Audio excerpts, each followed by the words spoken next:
heritage, unwavering commitment to inclusivity and progressive vision. Today promises to be a day filled with inspiration, groundbreaking discussions revolving around Aadhaar, the great Indian biometric identity. We have gathered here for the unveiling of the Aadhaar App dedication to the nation. The new Aadhaar application offers a convenient and secure way for residents to carry their identification cards. This app reimagines how residents engage with their identity, placing control, portability, and privacy directly in their hands.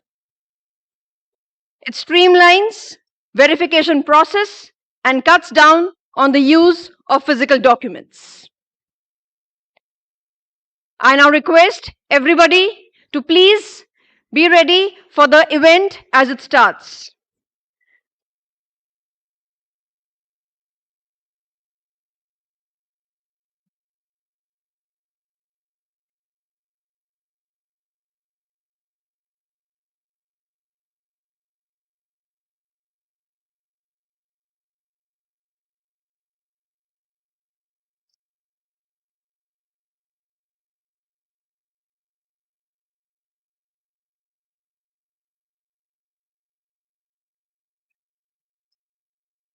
It is my pleasure to welcome you all to this session.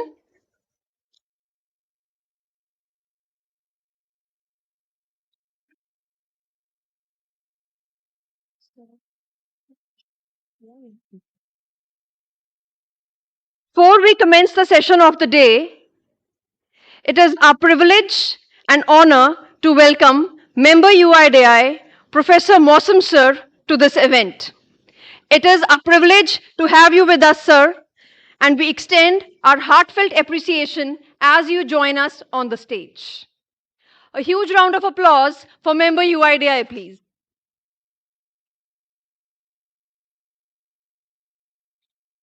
Next, I welcome CEO UIDAI, Shri Bhuvnesh Kumar Sir, to please join us on the stage. Sir, under your stewardship, Aadhaar has continued to evolve, reaching new heights in innovation and efficiency. A huge round of applause for CEO UIDAI, please.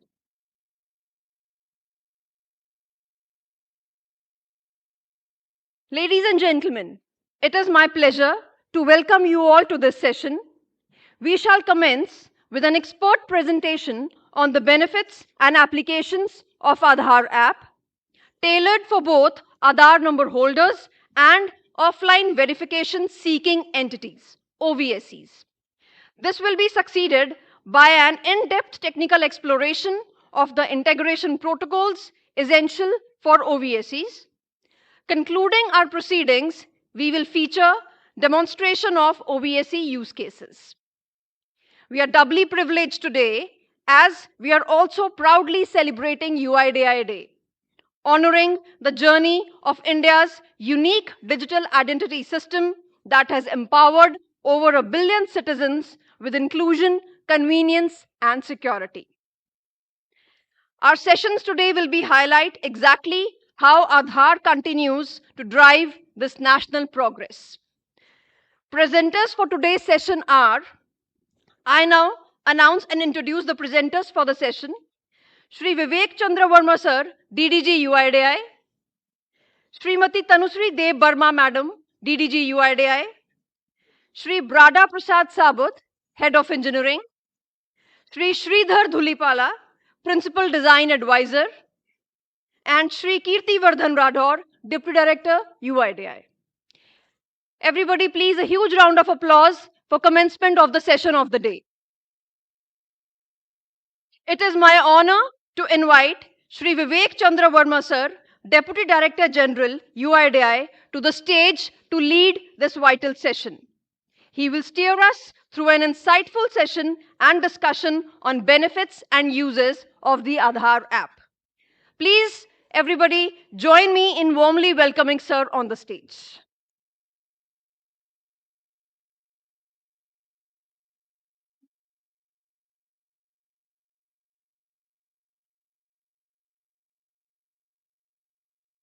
A very good afternoon and a very warm welcome on this occasion of UIDI Day. On same day, we are actually and launching our Aadhaar app. Before I start, may I request Tanushri madam, you can come on the stage, please.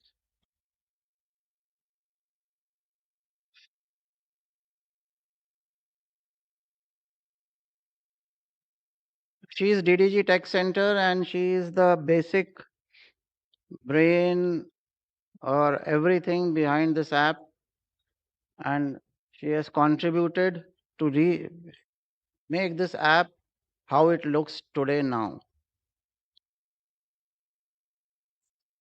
So welcome to the world of new Aadhaar app. We are going to chart a history. It will be redefining the landscape of digital identity. The whole objective, as Aadhaar has been, was basically to empower the residents, to make it easy to use for the residents. And with that objective in mind, we have been working on this app for quite some time now. And now is the special day when we are going to launch it by the hands of our Honorable Minister, who will be joining us shortly. Now, as you can see the team, we are having Tanushri Dev Burma. She is DDG Tech Center. Then we have Mr. Barada Prasad Sabut. He is Head of Engineering. And the entire simplicity which you will see in the app is because of the complicated design which is underlying beyond the design part, the simplicity. So he has been steering this, all the complications. We will, as a business users or as a user, we used to just tell, we want this to be much more simpler, we want this to be removed, it has to be faster, whatever requirements came to our mind.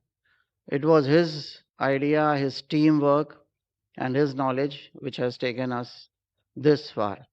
And then we have Mr. Sridhar and Kirti Vardhan.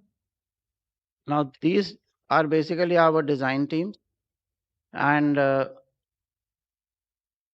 whatever design we always wanted it to be very, very simple, very, very clean, and probably it has evolved in that direction, and it has taken a long time to actually arrive at this stage. So they will be actually throwing light on the various design principles that we have followed and many exercises that we have undertaken. It's a very wide consultation and a lot of experiments, a lot of testing. So with this team, I'll be just bringing to you what the Aadhaar app now looks and why this was developed, what and how it is going to change in our lives of every Indian resident. Next, please. So we all know since we started, the Aadhaar was started almost 1.5 decades back, the identity has become digital. Gradually, it is becoming more and more digital by default. It is a very diverse geography. We all are aware about it. Maybe a language or the spread, the region, anything, religion, whatever word you say, it is a diverse country. But the Aadhaar, which was launched some 1.5 decades back, has actually unified the entire diversity into one single identity. If you see the diversity, there is another very important aspect is the use cases. Because we are having large number of use cases starting from corporate sector to general public to the persons who are in the banks to the people, the ground level people, to the rural background people, uneducated people, highly educated people. It is a varied set of audience, varied set of users, varied set of use cases that we are addressing through Aadhaar app. We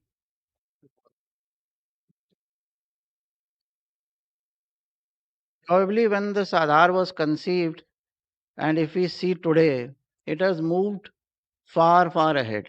A lot of things actually evolved during the journey, and we evolved both on the legal framework, on the technical frontage, and we were able to ensure that Aadhaar always remain at the forefront of the technology of the country.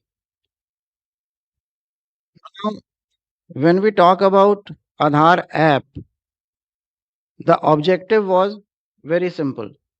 You will be listening a couple of words very frequently. Today, as we discuss Aadhaar app, is one is the offline. We say offline verification. Let us understand what is offline. Offline does not mean that it is without internet. Offline just means that a process where there is no connect directly during the process with the central database of UIDAI. So offline does not mean that there is no requirement of internet. That may or may not be required depending on the how it is being used. But offline in this context is basically where the process is completed without any interaction with our central database, which normally happens when we are doing online authentications, in which case a confirmation from our central database is given. So this offline, please don't get confused, because this Aadhaar app is going to give a framework for offline verification of residents. It will be a kind of a first time that such a framework will be growing, though it was available right from the beginning, but it was available in a manual form. It was available for the physical cards. It was available for the e-Aadhaar. But now there is a framework through an app.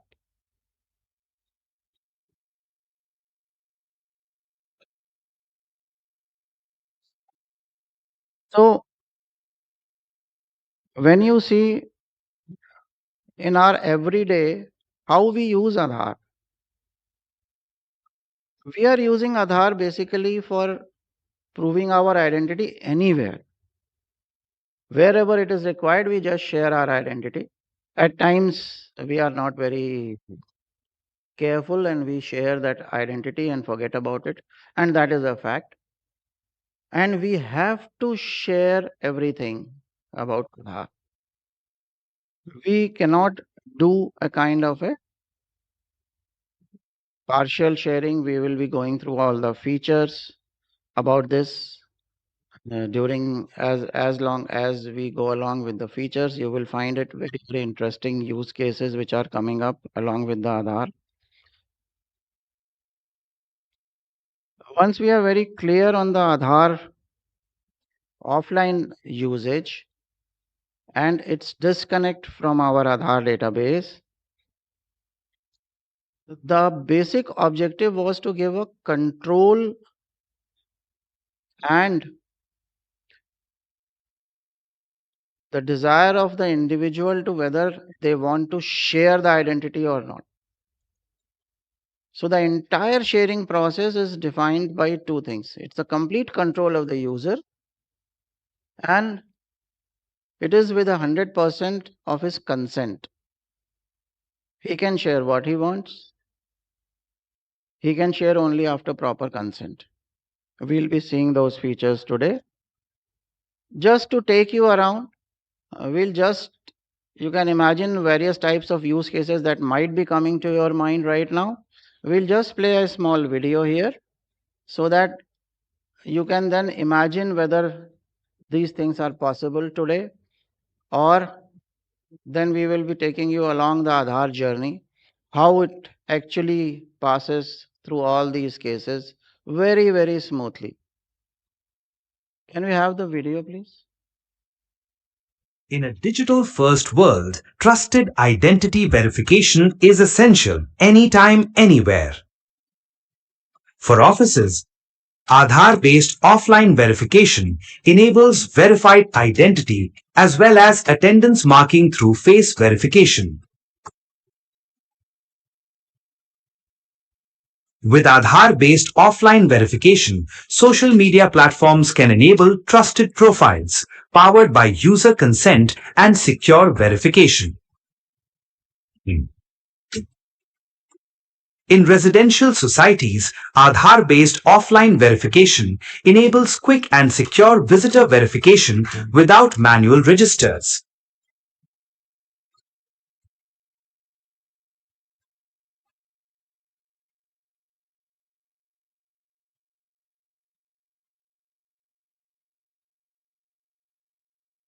Aadhaar-based offline verification enables reliable one-time identity verification with only selective data sharing.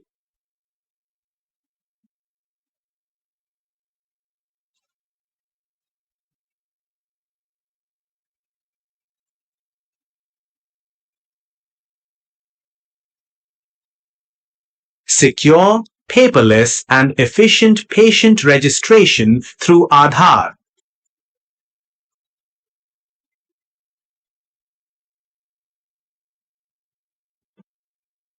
Aadhaar App.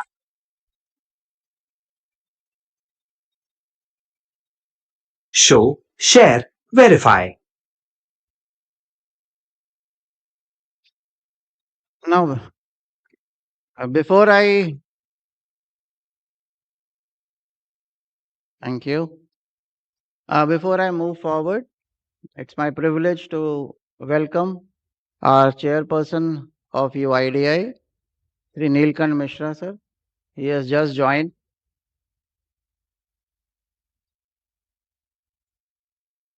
So what you just saw in this video was basically trying to capture what are the places where you normally use Aadhaar. But there are many places where you have to actually go and fill this forms. If you go to hospital, you have to share your identity. In addition, they will keep a copy of it. What they will do, you don't know of that copy. And then you have to fill all the forms and everything. Now these use cases at present are something which is a distant dream for all of us. That a person is going there at the hospital, as you could see in the video, or he goes for a concert, or he goes anywhere in the hotel, just checks in. That is something, it's a kind of a dream which was there with us, and that is the dream we lived into for all this period when we decided that we have to make something very useful, very simple for my residents. And that is how this was born, the concept of Aadhaar App. These are the basic three principles. See, the user, which is always at the core. So when we say about the user, any Aadhaar number holder, as I told you earlier, from the entire diverse geographical, educational, economic diversity, everybody is my user and everybody is my user of importance. We cannot target it for a particular set of people. It has to be targeted for each and every person. Now, to reach to that level, the design had to be extremely simple, extremely innovative, and there should be an opportunity for innovations over it, as Aadhaar has been so far. So, with those things, the biggest strength of Aadhaar has been the user control. So we always wanted the user should understand what they are sharing, what is the purpose for which it is being shared, to whom it is being shared. All those things are getting embedded here.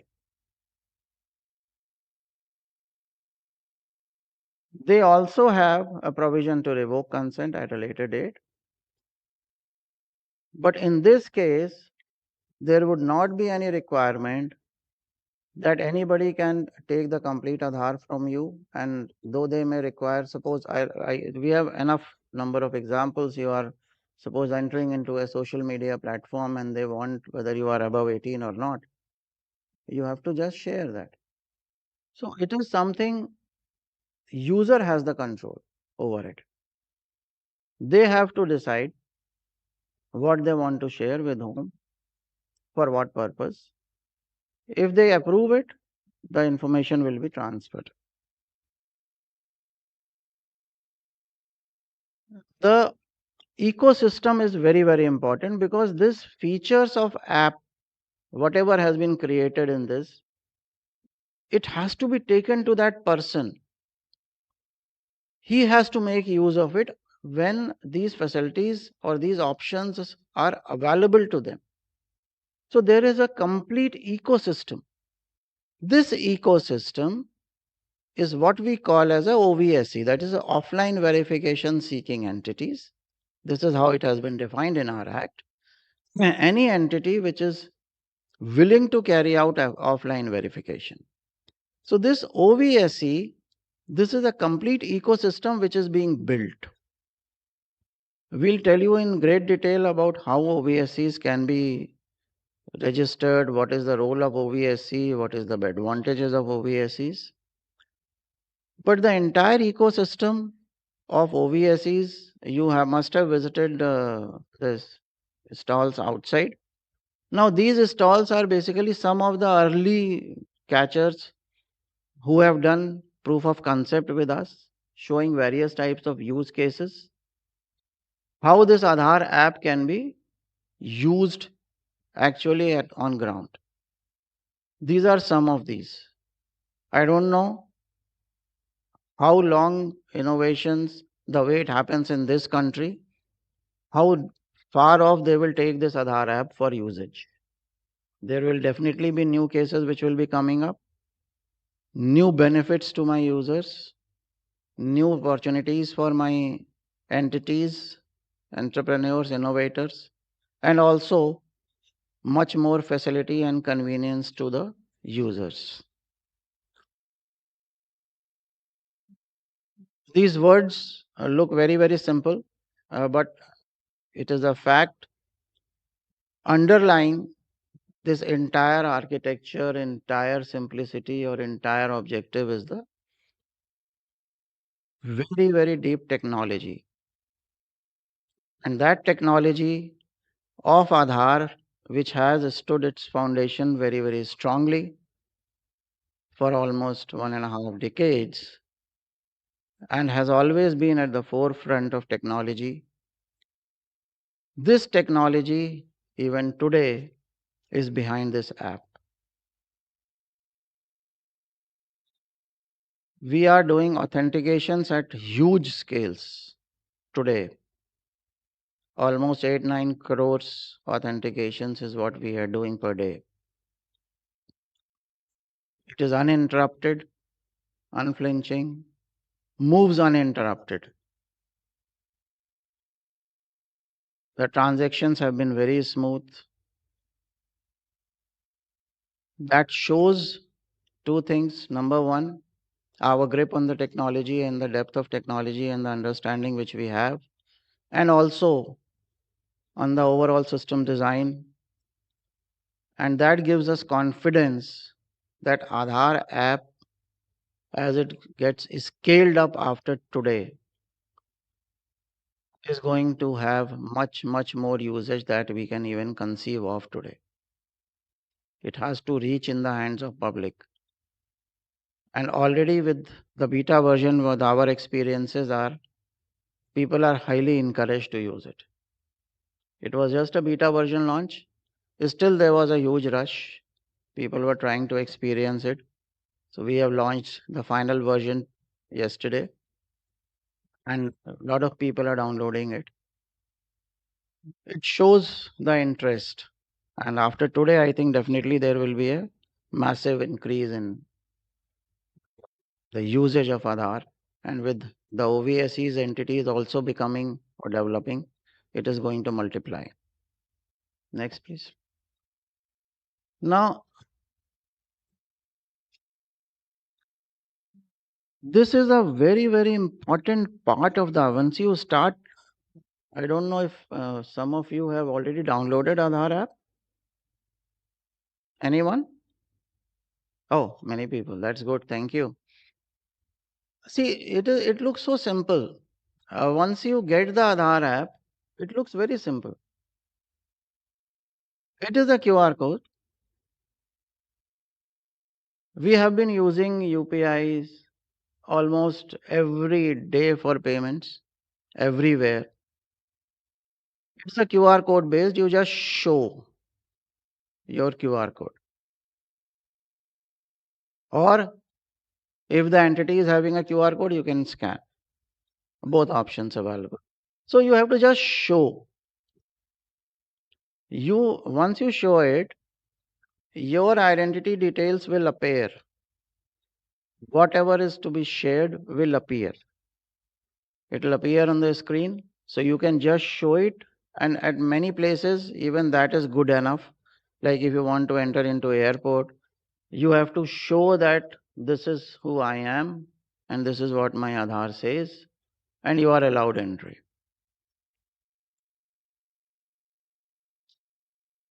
If you want further, another step will be share. So if you want to share, there will be a request from that whatever entity it is.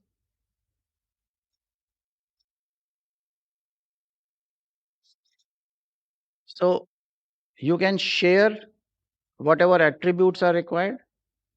And once those attributes are approved by you and you agree for sharing, it will be shared with that entity, very clearly telling you that these are the purposes. But if the entity wants to verify you, that whatever you have shared is actually you, yourself you have shared, that also is available. That also feature is available where you can share it and verify your proof of presence also, yes, that you are the person who you claim to be. So these are very, very simple way of sharing ID information, very, very credible and authentic way of sharing information. Now, I will take you to the design principles. See this, as we mentioned, it is having a very, very basic design principles on which this app has been designed and based. And it will be great if we can all hear from our design team how this app was designed right from the beginning, how this app actually started, how it was conceptualized. So may I invite Mr. Sridhar to kindly come forward and take us through the various design aspects of this particular Aadhaar app and how we evolved into this. Mr. Sridhar. Thank you, Vivek sir and dignitaries. Thank you. I'll be brief. It's a privilege to be here at UIDAI upfront because design matters a lot here is what I realize. UIDAI framed a bold design challenge when we started the redesign effort. How do you serve a billion users with a million journeys, supporting them with a million journeys? It is intimidating at the sound of it, but the question we faced as a design team is, can we use globally accepted or standard templates like personas and things like that and sort this out? Because of 5 to 7 personas, like an urban professional booking tickets or a rural farmer claiming subsidy, a young adult opening a first bank account. I mean, these are standard user journeys. But what we went further is we did a lot of several person months of user research on the field. We observed users and we realized that there's a combinatorial effect of what happens. Each one farmer is not the same as the other farmer. So one parent is not the same as the other parent. A senior citizen is not the same as other. Their variations are because of their degree of connection, the device, their comfort with technology, their needs, their urgencies, various things. When you multiply all these factors, that's how you end up with million journeys. So that is the challenge we started with, and how do we uh, address those. So we conducted that research, and one of the recurring behaviors we observed is that when somebody receives a physical letter from Aadhaar, the first thing they do is laminate it.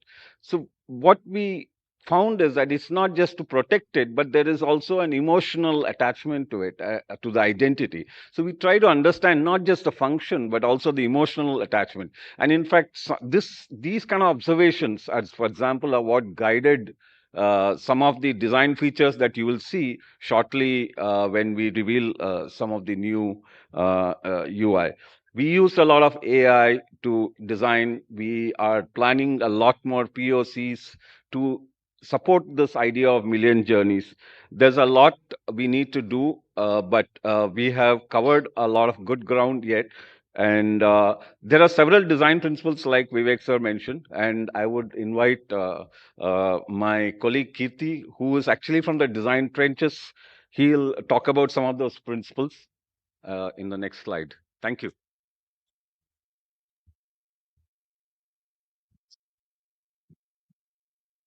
I think Sridhar sir has covered a lot of ground in terms of design, so I'll be very brief.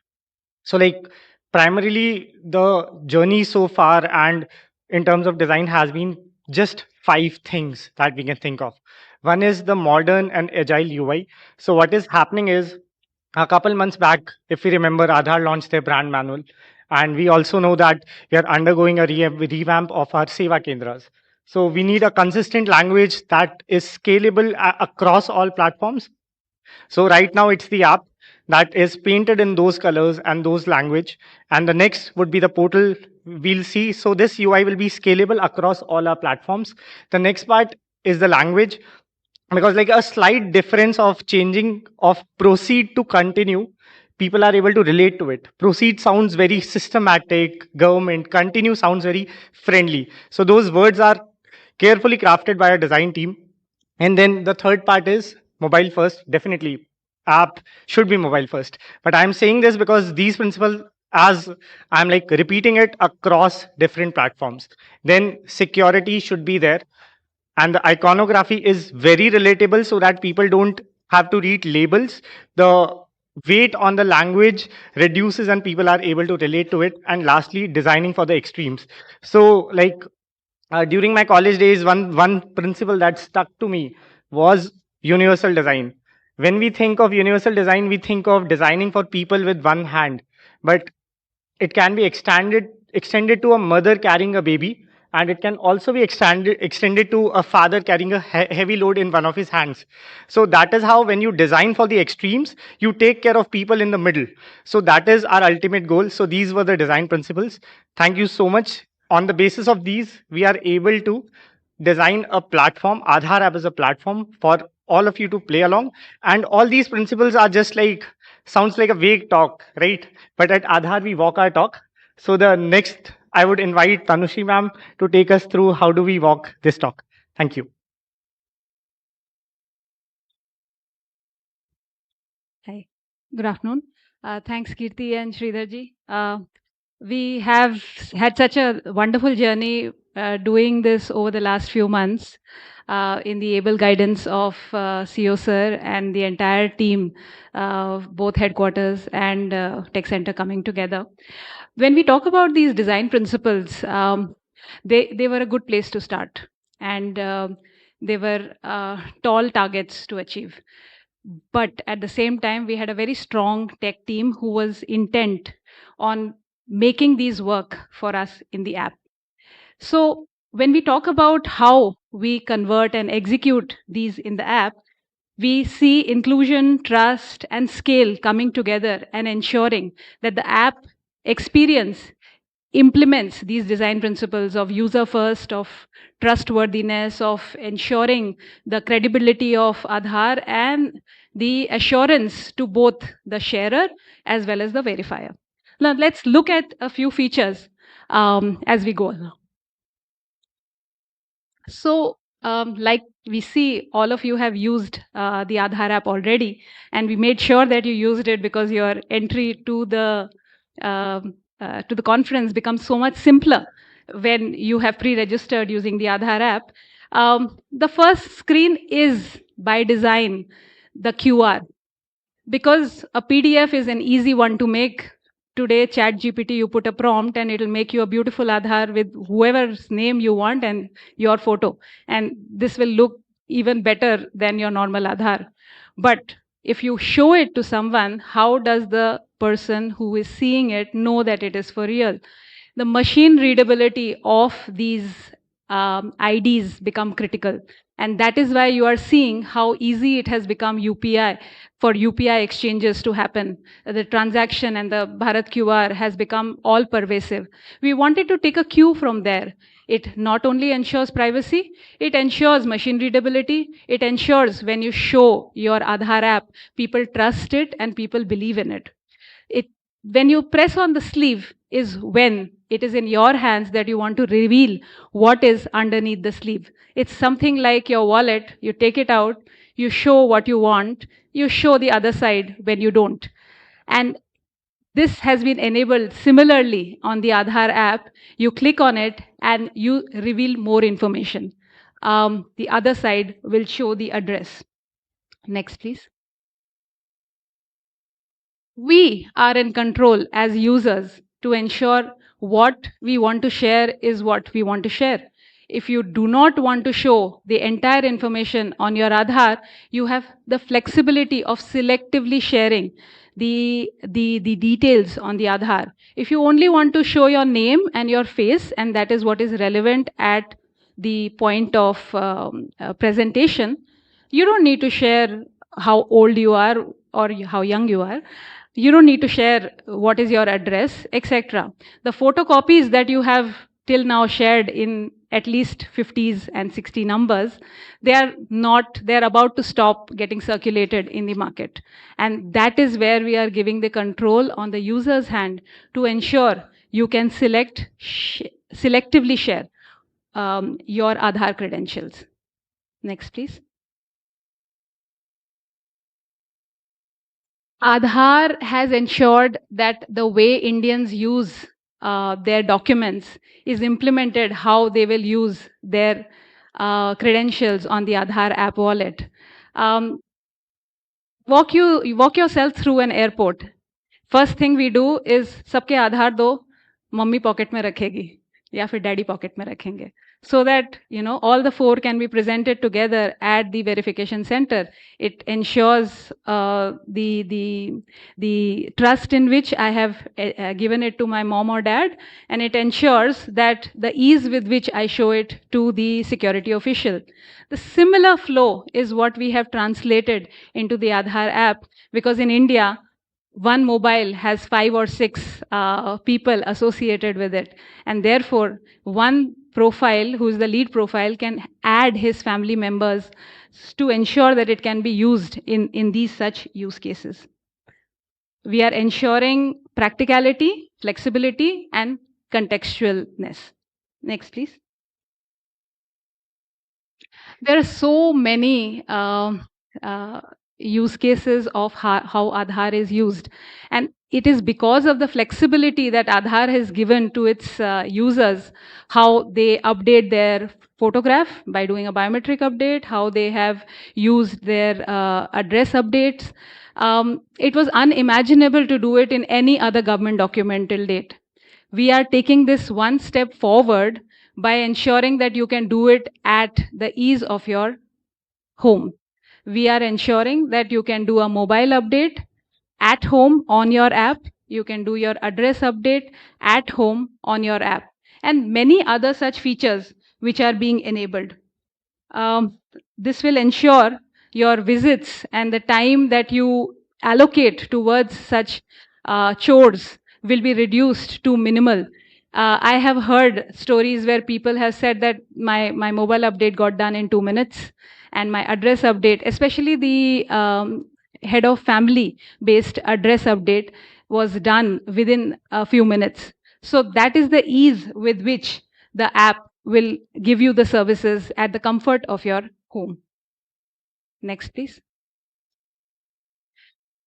The security features of Aadhaar was critical. Aadhaar is the root of trust of identity in India, a security not just for the shower, but also the verifier.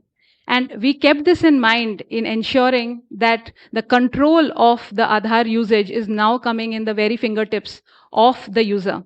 What would you like to know in your Aadhaar? Where all your Aadhaar was used, you can check in your authentication history.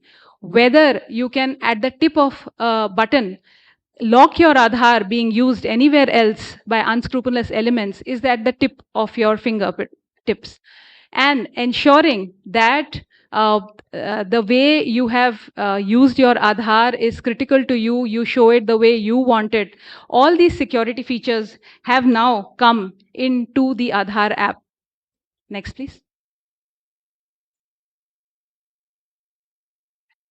So I always used to run out of the visiting cards when I used to visit these conferences. Today, when I was circulating or interacting with various participants, most of them had the Aadhaar app. It is as simple as share your contact. A QR code appears, and so is this QR code. You can just read it with the QR code scanner, and you will get the contact of the person you are reading the QR code with. So instead of exchanging cards and running out of paper cards, you either show your Aadhaar QR code, which is your sharing credential, or you show your conference ID, which will ensure that the person you are showing it to can get your phone number and name based on your liking. So these are these various small features which are becoming contextual, and we are ensuring that it is empowering our users. At this stage, I would go to a use case where these principles have actually incorporated into application, which I think will be a game changer. It's called the Pathik app, which has been implemented in Gujarat, and we are partnering with them. I would request my batchmate and partner, Sharad, and his colleague, please come on stage and please introduce what the Pathik app is achieving for us in Gujarat.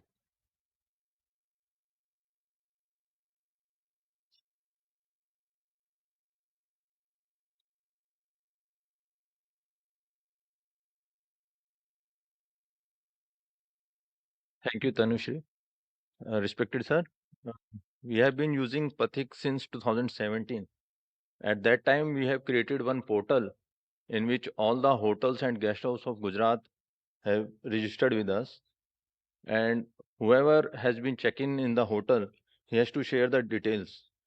As you have suggested that we require only mandatory details like name, mobile number, email ID. And we have n number of successful cases. Like we have caught Syrians, we have caught a lot of Bangladeshis who impersonated and checked into the hotel, and we have also caught so many absconders. And thanks to Aadhaar, earlier we have a documentation. We have to verify it with the physical record available with the hotels. Now it will be online, and my DCP Ajit will brief you on this. Good afternoon, everyone. Since 2026 January, the Pathik system is undergoing a major evolution through a first of its kind collaboration with UIDAI to integrate Aadhaar-enabled guest verification system, as already explained. This digital workflow allows guests to verify their identity by scanning a unique QR code generated by the hotel through the Aadhaar app. The process is built on privacy-compliant model where guests provide explicit consent, and the implementation of Pathik offers significant benefits to both citizens and hospitality industry to provide paperless, faster check-in experience while protecting against identity misuse.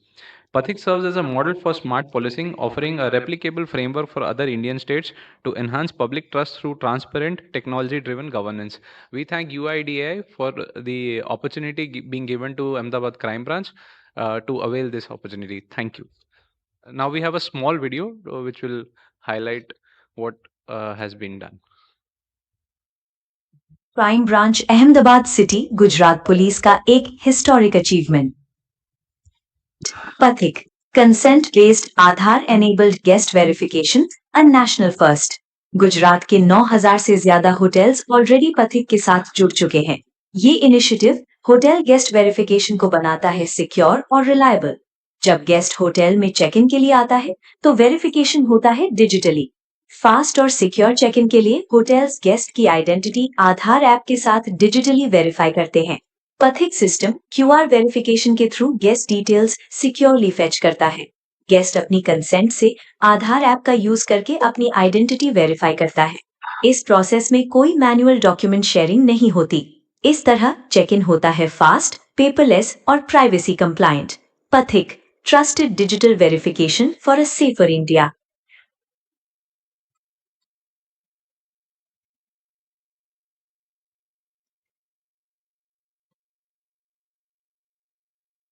Thank you, Sharath and Ajit, for a wonderful integration and groundbreaking step forward. I think it will pave the way for many other states to integrate in a similar fashion. Now, I would like to introduce our Head of Engineering Tech Center, Sabut. He's been leading the team who has made the engines run in the back end. And he will be talking about what is the technological implementation of this, which has enabled all this to be possible, and how our verification entities can trust this exchange mode, and how we can scale for the ecosystem. Sabut, over to you.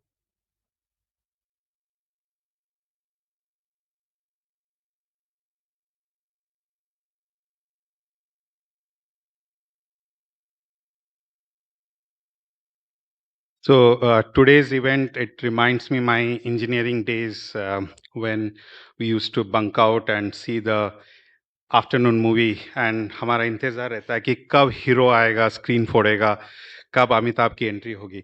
And trust me, today's event our heroes are our ecosystem partners. And if you see, Aadhaar is always blessed to have a strong ecosystem of AUS, KUS, sub-AUS, and we make the technology, but they make the technology popular. They ensure that this technology gets used by various, it gets used in various use cases. So today, what I'm going to do is introduce all of these ecosystem players and what use cases they have developed. So when we started this Aadhaar app, going with the same principle, ecosystem-centric approach, we spoke to multiple early adopters, and we had a lot of conversation around how to build this platform so that it can support millions of use cases. And we had a lot of near breakdown experience wherein certain things didn't work out in our favor. We again recovered, and somehow we have completed all these journeys. And my first ecosystem partner is Pine Labs. If you have seen the POS device, which you're familiar with, payment, right? Today, Pine Labs is going to introduce the POS device. It is repurposed, enhanced for identity exchange. Over to you, Pine Labs.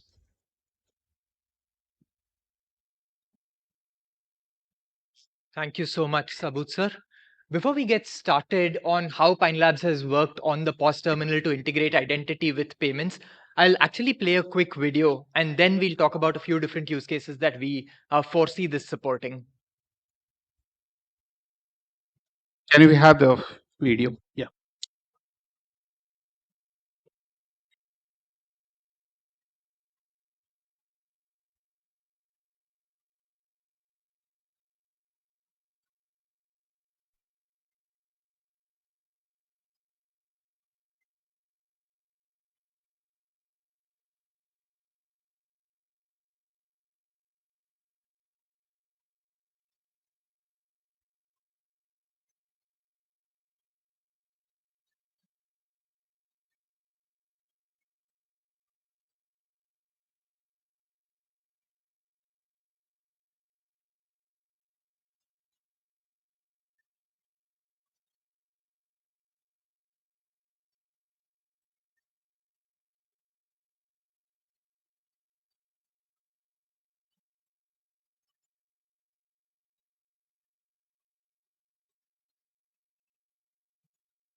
Thank you all.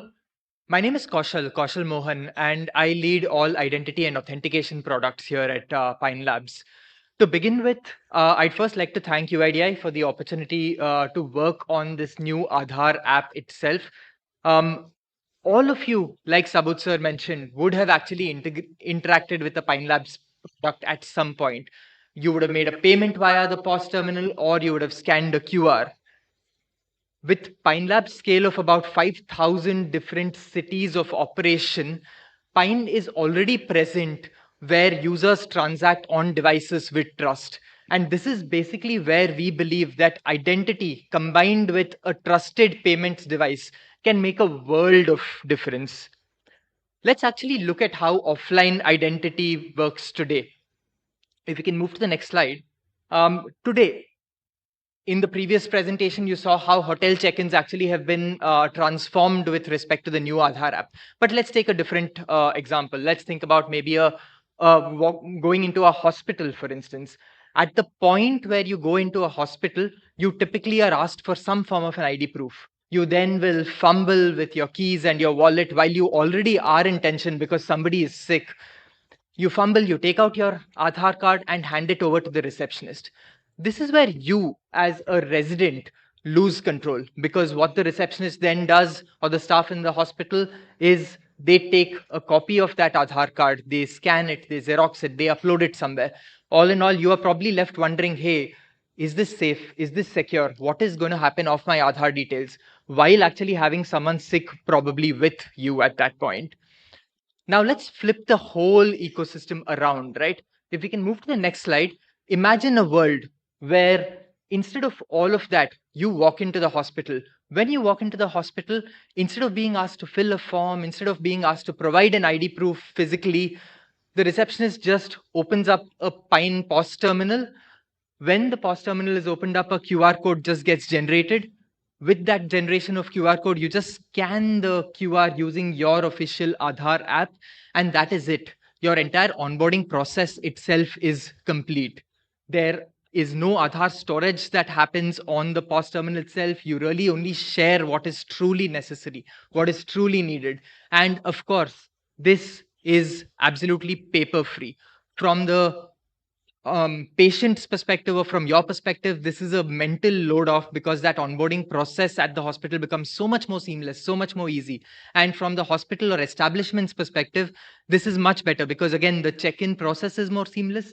And also the hospital does not bear any compliance risk because now they don't have physical copies of your documents anymore.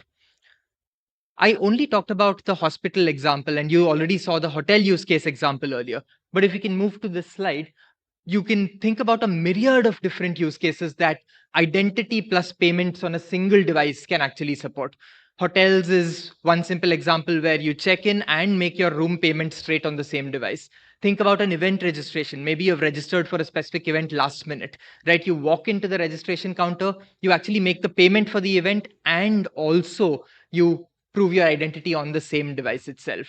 Age gating is an example that will be talked about in one of the upcoming presentations. And so think about maybe purchases that actually require specific age proofs to be validated.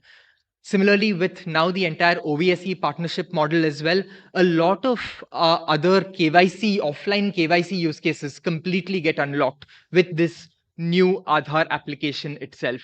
And we at Pine are extremely excited about how the ecosystem is evolving on this front. If we can just move to the last piece, the last slide. What we genuinely believe is that identity plus payments on a single device can be truly game-changing. It's not just a new innovation anymore. It can be truly game-changing. Pine, as in the form of POS terminals, are already seeing significant adoption through trusted acceptance, payment acceptance infrastructure. And now your identity acceptance also can happen on the same POS terminals across all these 5,000 different cities where the presence already does exist. And with this whole piece, residents will truly be able to use their Aadhaar in a secure, seamless, and worry-free manner without having any concerns about data breaches or privacy issues. Together with UIDAI, we at Pine genuinely do believe that this entire partnership just shows how digital public infrastructure can actually evolve from policy intent to actual daily offline usage itself, because the number of use cases that we foresee are just boundless. Thank you so much again from all of Pine Labs to the UIDI team. We actually do have a booth outside where we have set up a game where you can actually experience this whole payments plus identity ecosystem on a physical POS terminal. So I do encourage all of you at a later point to go and play the game. I mean, it's quite interactive right there. All right. Thank you so much, team. We really appreciate the entire initiative from UIDI then. Thank you. So the next use case is from Pay Nearby. Pay Nearby operates, they have lakhs of agents in the field, and they have a challenge of verifying each one of them when they get onboarded. So Pay Nearby team, they have a demonstration. Yeah. Problems of a short height. Right. Thank you so much, sir. So Pay Nearby was incorporated in 2016 with the mission of getting the next 50 crore Indians access to digital financial services. And what the route that we have taken is the assisted route, where we have onboarded 5 lakh agents. They are shopkeepers, kirana dukan, hardware stores, local entrepreneurial women, self-help group members who are now, we've trained them, given them a mobile phone, and now we call them digital pradhans and digital naris. Over the last 10 years, this 5 lakh, and on this is one side, and on the other side, we've partnered with banks as banking correspondents. We've partnered with insurance to become the insurance broking agents, mutual funds to become mutual fund distributors, and so on. Yeah, I can. Not a problem, right? To become mutual fund distributors, eventually with the aim of getting all the services that people in this room access on a daily basis. Thank you so much, sir. So much, right? All the people, all the services that you and I access, right? All of these services are now made available to every single Indian. This network is now present at 17,000 pin codes. I'm proud to say that we cater to 1 crore customers every day, every month. And of the 90 million authentications that Aadhaar network does, we also contribute more than 1 million of those authentications. Now, that's about us. But as Bharat moves ahead, the next 10, Jandan, Aadhaar, and mobile has now brought in the revolution of UPI. I'm sure every single person in the room now uses UPI, but still it's just 400 million Indians. The next 400 million Indians have demanded solutions that are meant for them. And what we have done is taken a new UPI app, completely designed ground up for the people in rural India. And what we are now doing is making Aadhaar the single source of registration and authentication, to make sure that not only are they able to register and make payments easily, but it is that they cannot make mistakes. The idea is you and I are trained and educated to not make mistakes, but we need to make solutions where people cannot make mistakes even if they do a typo. So the best way to avoid making mistakes is to not get them to type at all, right? And that's the best thing that OBSC has facilitated. I'll request the team to please move to the next slide and play the video as a demonstration of the registration process.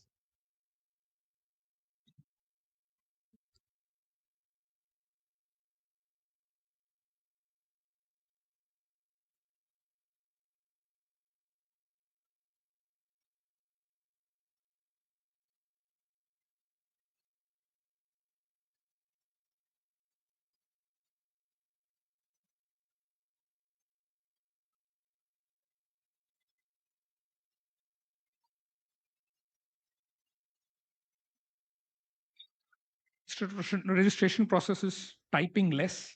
And the other beautiful thing that this can enable is that this will also eliminate the usage of mule accounts, because the UPI ID that is being registered and the person who's registering has to be the same person. So elimination of mules and elimination of typing, that's what it achieves. We believe this can be a game changer and make UPI accessible to the next 400 million Indians.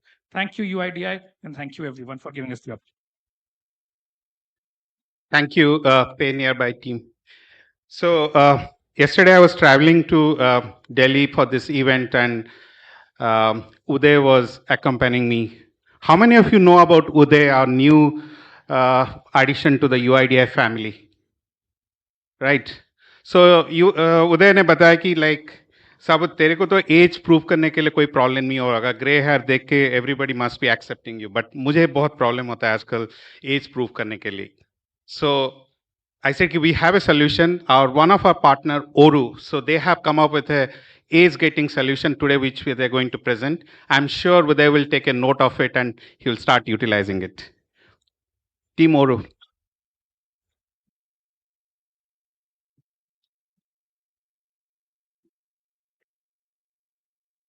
Good afternoon, everybody. Thank you, UIDAI, for giving us the opportunity. I'm Priyank. I'm the co-founder and the CTO for Uro Digital. Can we have the slides, please? So let me present you Snap KYC, which is the product by Uro Digital. It's a consent management tool which enables offline verification seeking entities to use the latest Aadhaar app for plethora of use cases that we will shortly talk about. Next slide, please. So my colleagues here and dignitaries have highlighted the usage and the benefits of the Aadhaar app.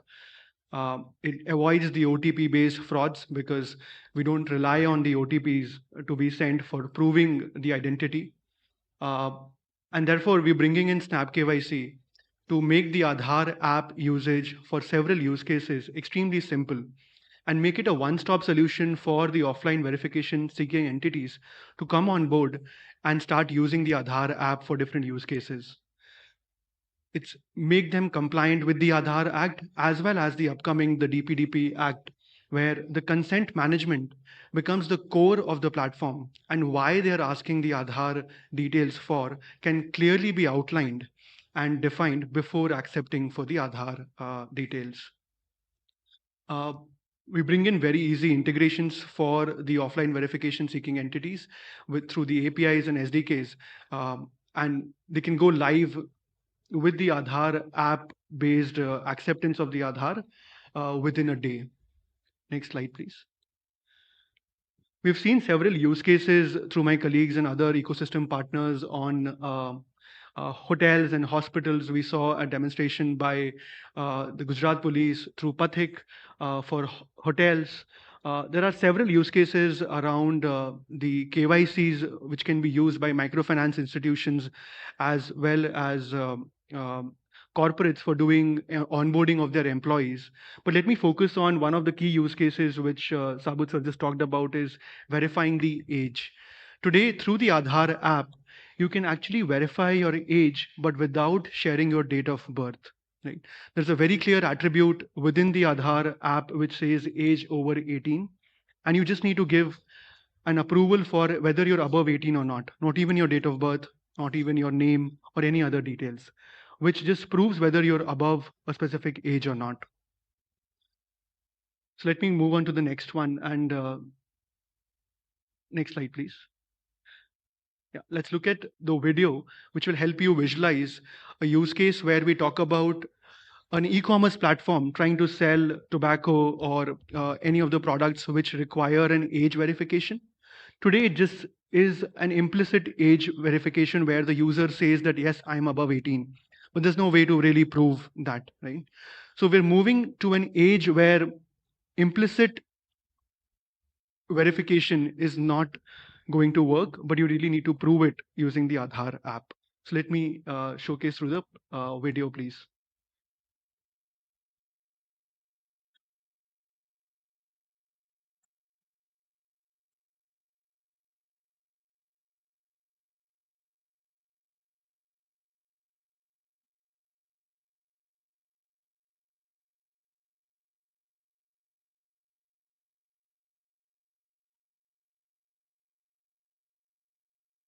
What you saw here is an e-commerce website which is trying to do an age verification. And this was an intent-based flow where there's no QR code, but if you're browsing the website on your mobile phone, you can just seamlessly move on to the Aadhaar app, perform your verification, and then continue with your shopping experience. So thank you so much. Thank you, UIDAI, for the opportunity. Thank you, P. Moru. I'm sure Uday must have taken a note of it. When we thought of distribution of this app, we felt that it's better to think of an innovative approach wherein we partner with some of the players in this, big players in this industry, like the operating system players, the device manufacturers. So we worked with Team Google and Samsung. Google came up their wallet idea, and they helped us in developing some of the specifications around the wallet flow. Same is the case with Samsung. And I'll call upon Team Google to come and present their use case and how the credential journey is going to take from the wallet to the verifiers.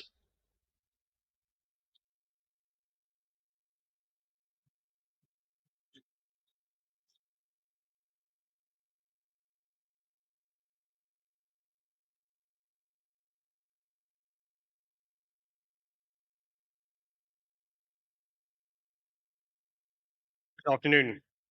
Traveling here today, I was struck by how many times I needed to carry or present my identity, from booking my plane ticket, getting a visa to travel to India, driving to the airport and check in at the airport and security, to being able to actually arrive in India and pass through immigration, and even entering the hotel and joining this event.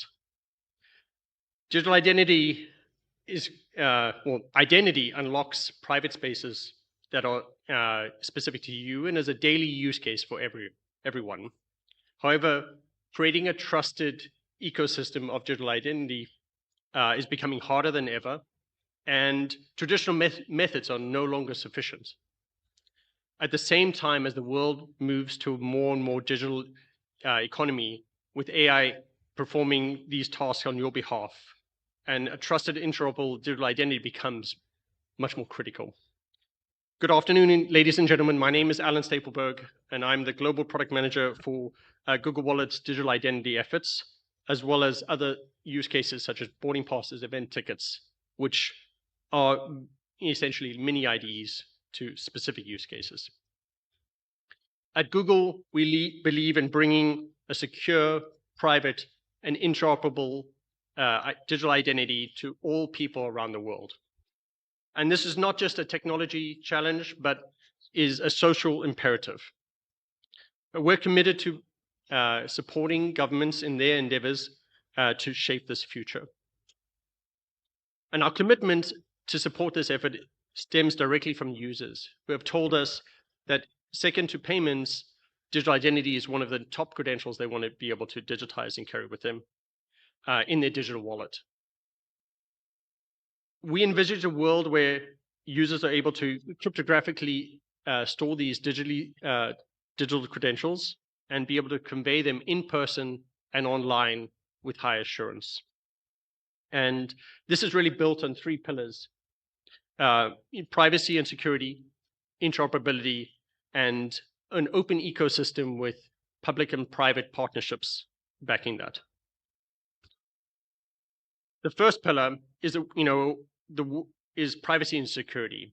In a world of ever-increasing attacks on personal data, it is of the utmost importance to establish confidence and trust with users that their ID is safer and more secure in a digital world. And so, improving what is possible today from plastic and paper.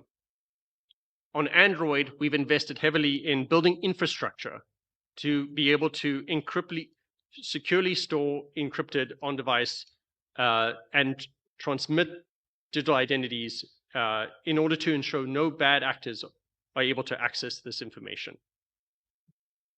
We supported the development of open standards with standard bodies like W3C in building the digital credential API for conveyance of digital IDs online, as well as built a corresponding Android OS API for the credential manager. And this allows a user to be able to convey their ID without risking any data leak of a third party being able to recognize that a person is of a certain nationality prior to their consent.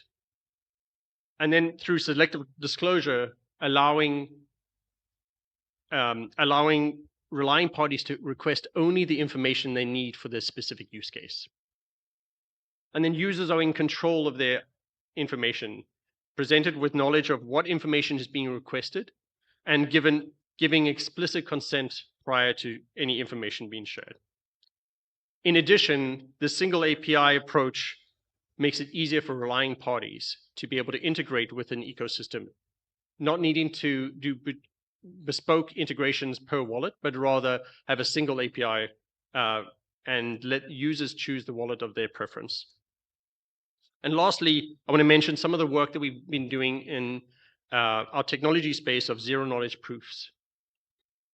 This technology allows one to anonymize a specific data field while preserving its assurance and ability for being authenticated.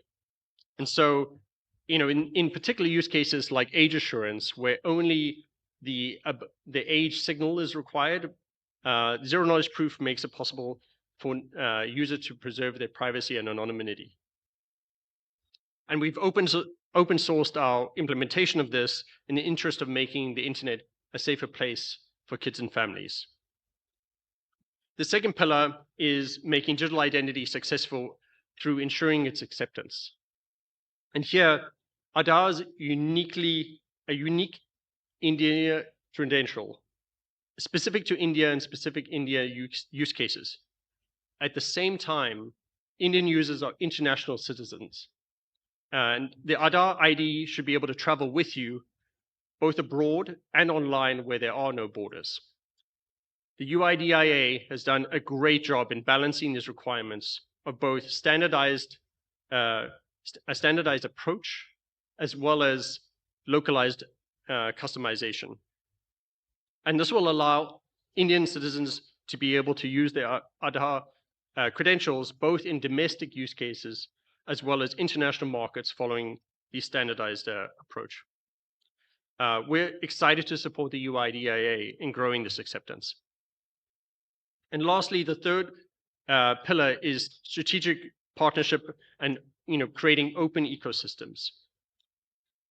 Our philosophy is rooted in the conviction that users should be able to choose their preferred digital wallet, and we've built Android as an open platform, allowing public and private wallets to offer their own solutions. The UIDAI has taken a thoughtful approach to enabling digital identity as a service and demonstrated this innovation will flourish with effective public and private partnerships and ultimately benefit users. Building on this momentum, I'm excited to announce that Google Wallet will support the Aadhaar verified credentials in the coming weeks. In closing, I'd like to express my sincere gratitude and congratulations to the UIDAI and the Ministry of Information and Technology in today's successful launch. It is truly impressive to witness India's policymakers adopting such a thoughtful approach to citizens to offer a secure digital ID for their daily needs. Not only does this enhance everyday tasks, but paves the way for innovation in cross-border and online applications in the years to come. We're eager to continue the partnership, and we realize that these opportunities will contribute to a safer internet for everyone. Thank you. Thank you, Alan. Thank you, Google team, for making Aadhaar as a global identity product. Next, I'll call upon Samsung team for a quick introduction of their use case and the integration that they have done.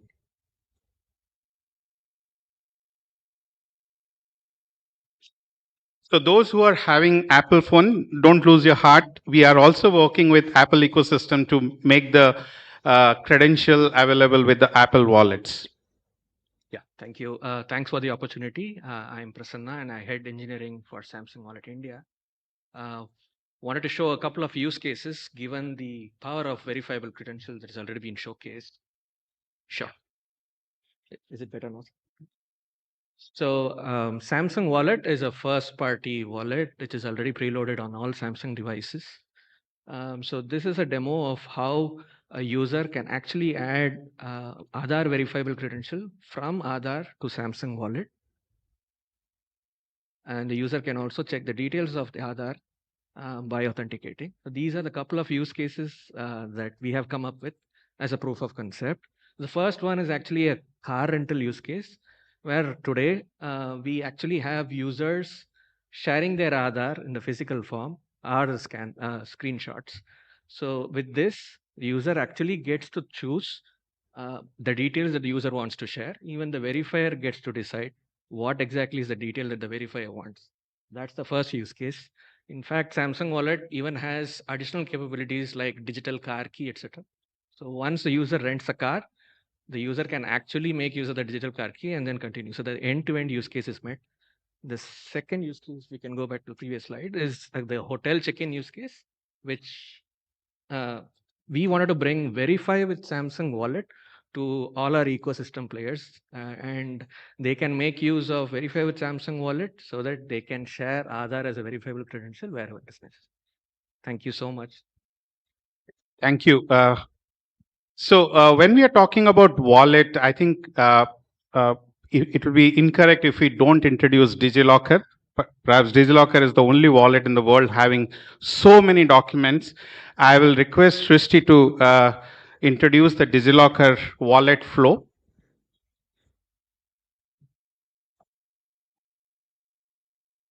Thank you, sir. Thank you. Good afternoon, everyone. So before I play the video, I would just like to brief one, two things like India's digital public infrastructure has matured a lot, and the next phase of transformation is on built upon on trust, privacy, and more user control centric thing. So DigiLocker with an user base of, it's a national DPI and with a user base of 650 million users with an access to 8 billion documents where the users are already accessing their authentic digitally valid document, storing and sharing it with the service providers to avail any kind of service.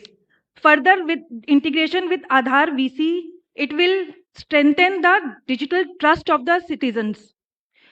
Further, what Aadhaar is doing, means through Aadhaar VC, a citizen can generate their VC, which will be the sole source of truth because the data lies with the UIDAI, whereas DigiLocker will function as the secure consent-based digital wallet, where a user can generate the VC, can store it and further share it when they want to have the service delivery, like during travel or as the use cases were shown for hospitality sector and even for any government service delivery also.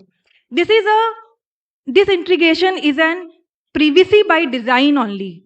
It is cryptographically signed, tamper proof, and it is instantly verifiable also.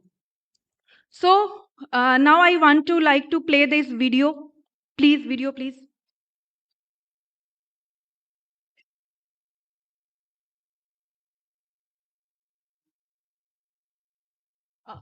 No, this is not the video.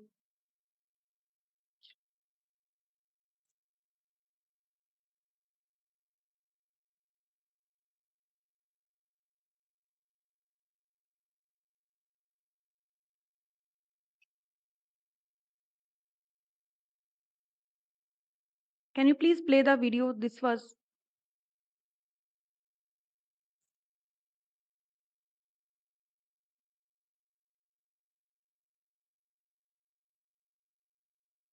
In today's world, protecting your personal information is more important than ever.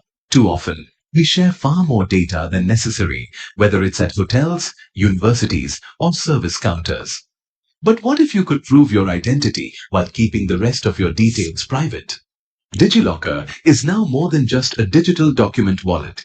It's your trusted place for accessing your verifiable credentials, digital proofs of identity generated from Aadhaar App that allow you to share only the information required, nothing more. To begin, open the Aadhaar App. After authentication, your Aadhaar VC is generated successfully. Once generated, the verifiable credential is ready to be shared securely. Tap on Share ID to send your verifiable credential to DigiLocker. You can choose how you want to share your Aadhaar details with DigiLocker. Complete Share allows all Aadhaar details available in the verifiable credential to be shared with DigiLocker. After selecting a sharing option, you are redirected to DigiLocker and Aadhaar verifiable credential is added to your DigiLocker wallet for easy and secure access anytime. Want a secure and privacy-focused way to share your identity?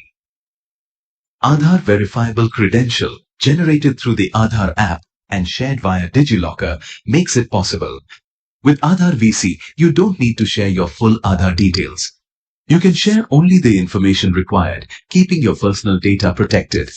Whether it's for travel, service access, or verification, Aadhaar VC enables safe and consent-based identity sharing.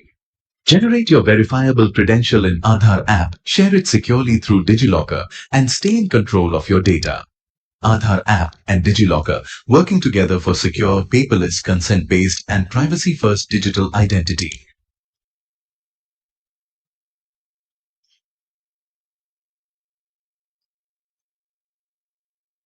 So with this video, I would also like to inform that whereas Aadhaar play as the sole VC part, DigiLocker will keep the user's consent. It will be that sharing will be explicitly consented. It will be auditable and will be in the user control. For departments and service provider, this will be a scaled digital verification kind of thing. And for a user or citizen, it will be a paperless, secure experience. With this, I would like to say together Aadhaar and DigiLocker can shift document sharing to a attribute-based verification, from data collection to data minimization, and from a system-centric identity to a citizen-controlled digital trust, aligned with Digital India initiative. Thank you all. Thank you, Aadhaar team.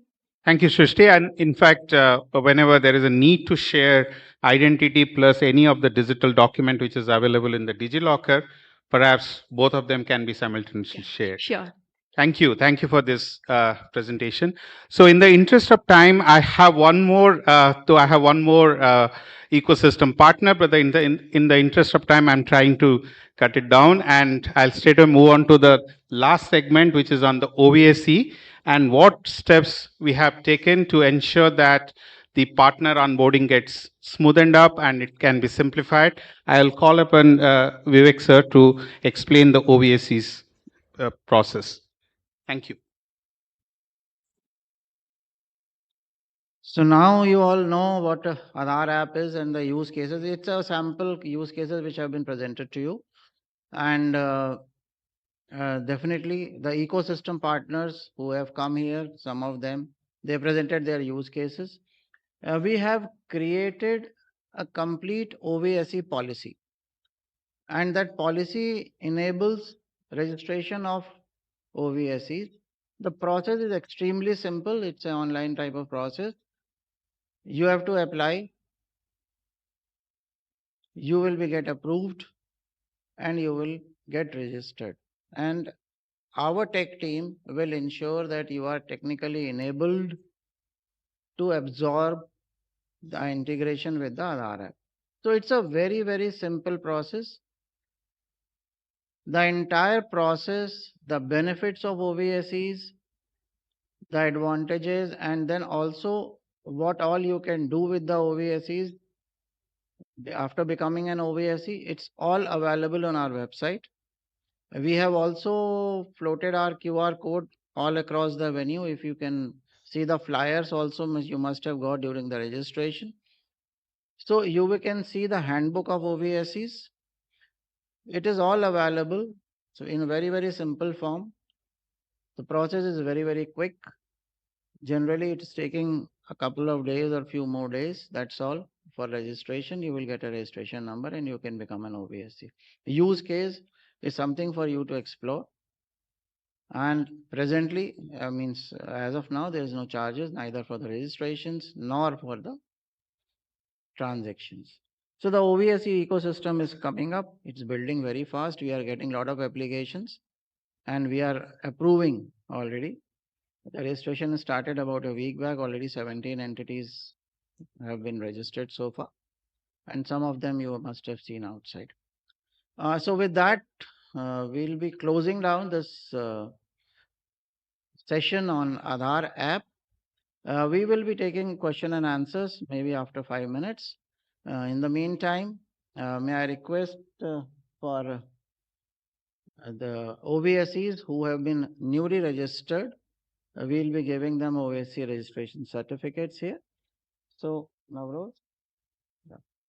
Thank you. Thank you all for a patient hearing. And we'll take question and answers after this small registration certificate distribution set.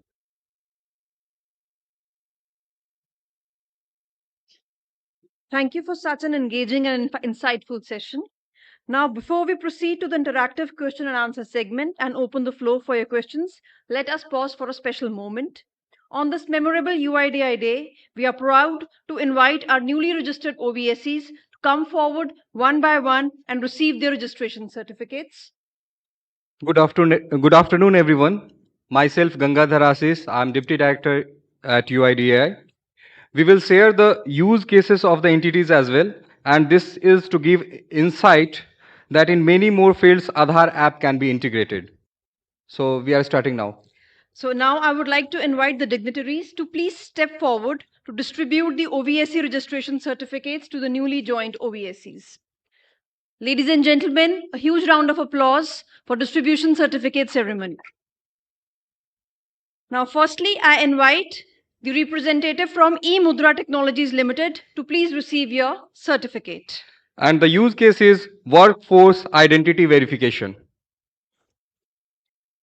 Representative from eMudra Technology Limited, please come forward.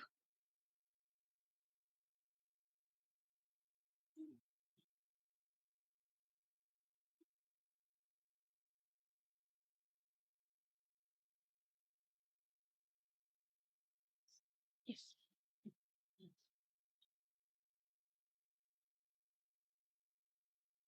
Everybody, please give a huge round of applause. Next, we have TSS Consultancy Private Limited. I request the representative from TSS Consultancy Private Limited to please come on the stage. And the use case for this entity is identity verification for services such as tenant verification, driver hiring, etc.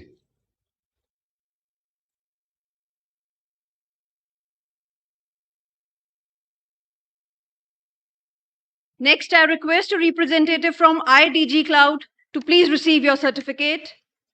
And the use case is digital onboarding for core banking or lending apps to enable online account opening. IDG Cloud Technologies Private Limited.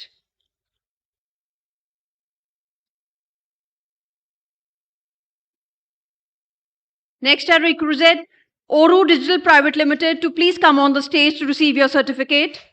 And the use case is employees verification and related services through Aadhaar app. Representative from Oru Digital Private Limited, please come forward.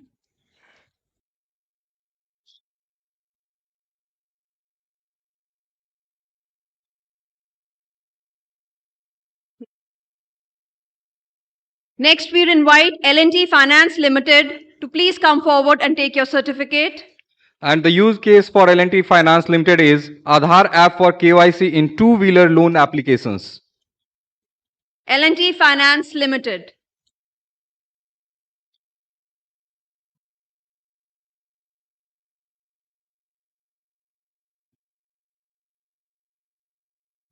Next, we invite on the stage representative from Google to please receive your OBSC registration certificate.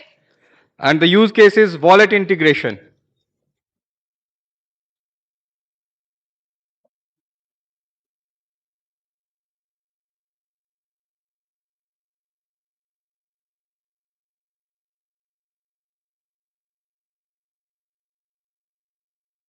Next, I invite Bio-Enabled Technologies Private Limited.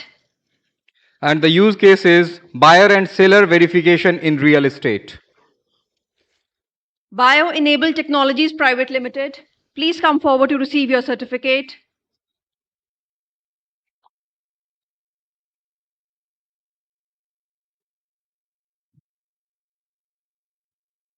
Next, I invite Dreamcast India Private Limited to please receive your registration certificate. Dreamcast India Private Limited. And the use case is participant registration and access control via Aadhaar app for secure event management. Next, we call upon the state Superhero Tech Private Limited to please receive your certificate. Superhero Tech Private Limited. And the use case is hotel booking and guest check-in verification using Aadhaar app.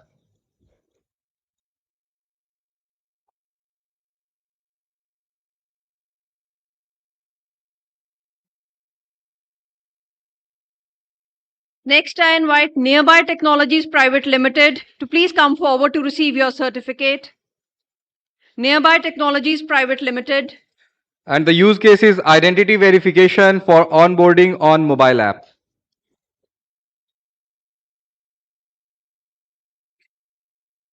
For the next certificate, I call upon Broken Tusk Technologies Private Limited to please receive your certificate.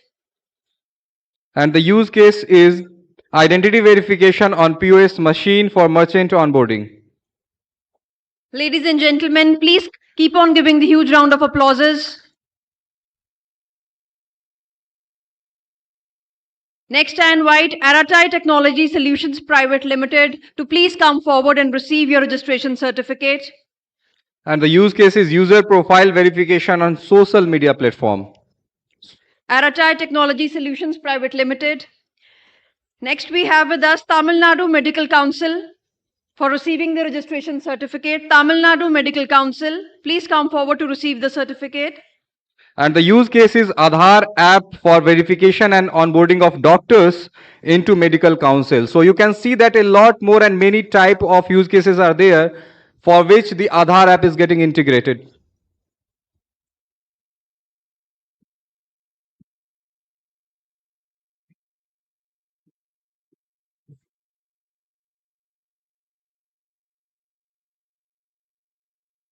Tamil Nadu Medical Council. Next, I invite Arunabha Smart Solutions LLP to please come forward to receive your certificate. Arunabha Smart Solutions LLP. And the use case is address verification for landlords, tenants, and institutions via Aadhaar app.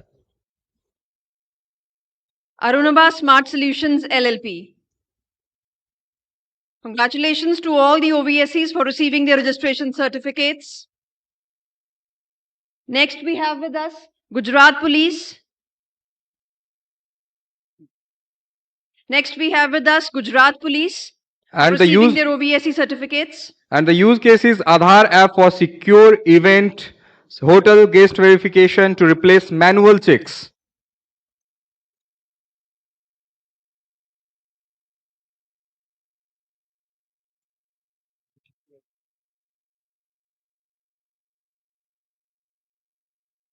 Gujarat Police for the OBSC registration certificate. Next, I would like to call upon representative from Digital India Corporation for receiving their certificates. And the use case for DIC is receiving Aadhaar verifiable credentials for privacy preserving KYC services. Digital India Corporation. And next we have with us Perfios Solution Private Limited for receiving their certificate. Perfios Solution Private Limited. Please come forward to receive your certificate. And the use case is faster borrower onboarding in loan journeys via Aadhaar app identity verification.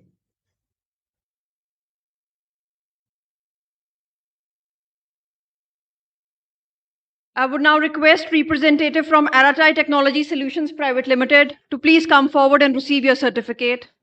And their use case is user profile verification on social platforms.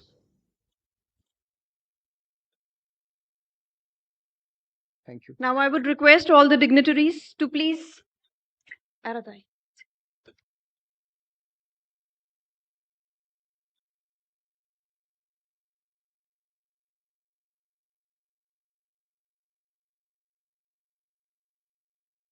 Aratai Technology Solution Private Limited.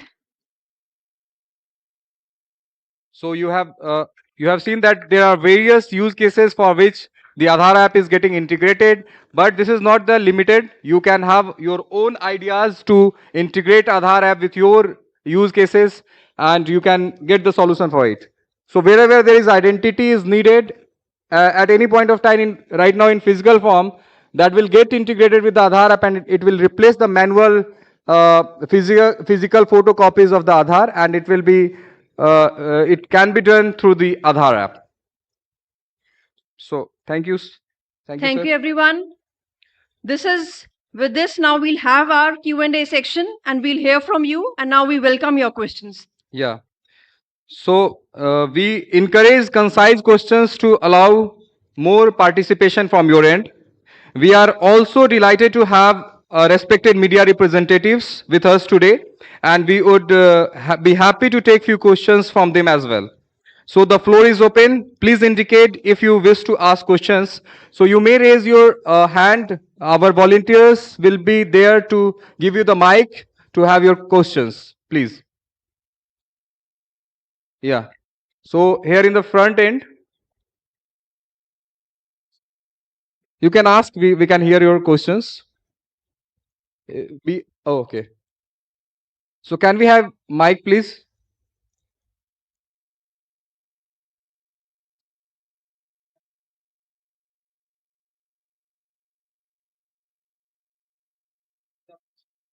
Thank you, sir. Arundeep here from the Hindu newspaper. I just wanted to see what the plan is for promoting the app in the coming months, because this is obviously the kind of use case that only spreads if it is universally available.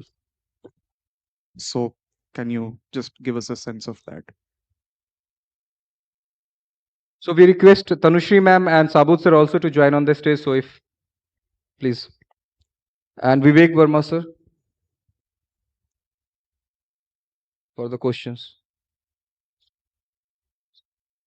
So we've been, like we have mentioned again and again, the ecosystem players are very critical for the expansion of the usage. And that is why you would have seen that the OBSCs that have come, few of them are use cases for themselves, but many of them are use cases for other use cases. So we've built the base platform on common technologies, interoperable technology. Wallets, as an example, will scale the usage. Besides ensuring that this is an interoperable platform which can be worked on, we are also taking a lot of measures from the media division. Vivek sir is leading it, and we are ensuring that people come to know of the usage. It'll be a pull and push mechanism both.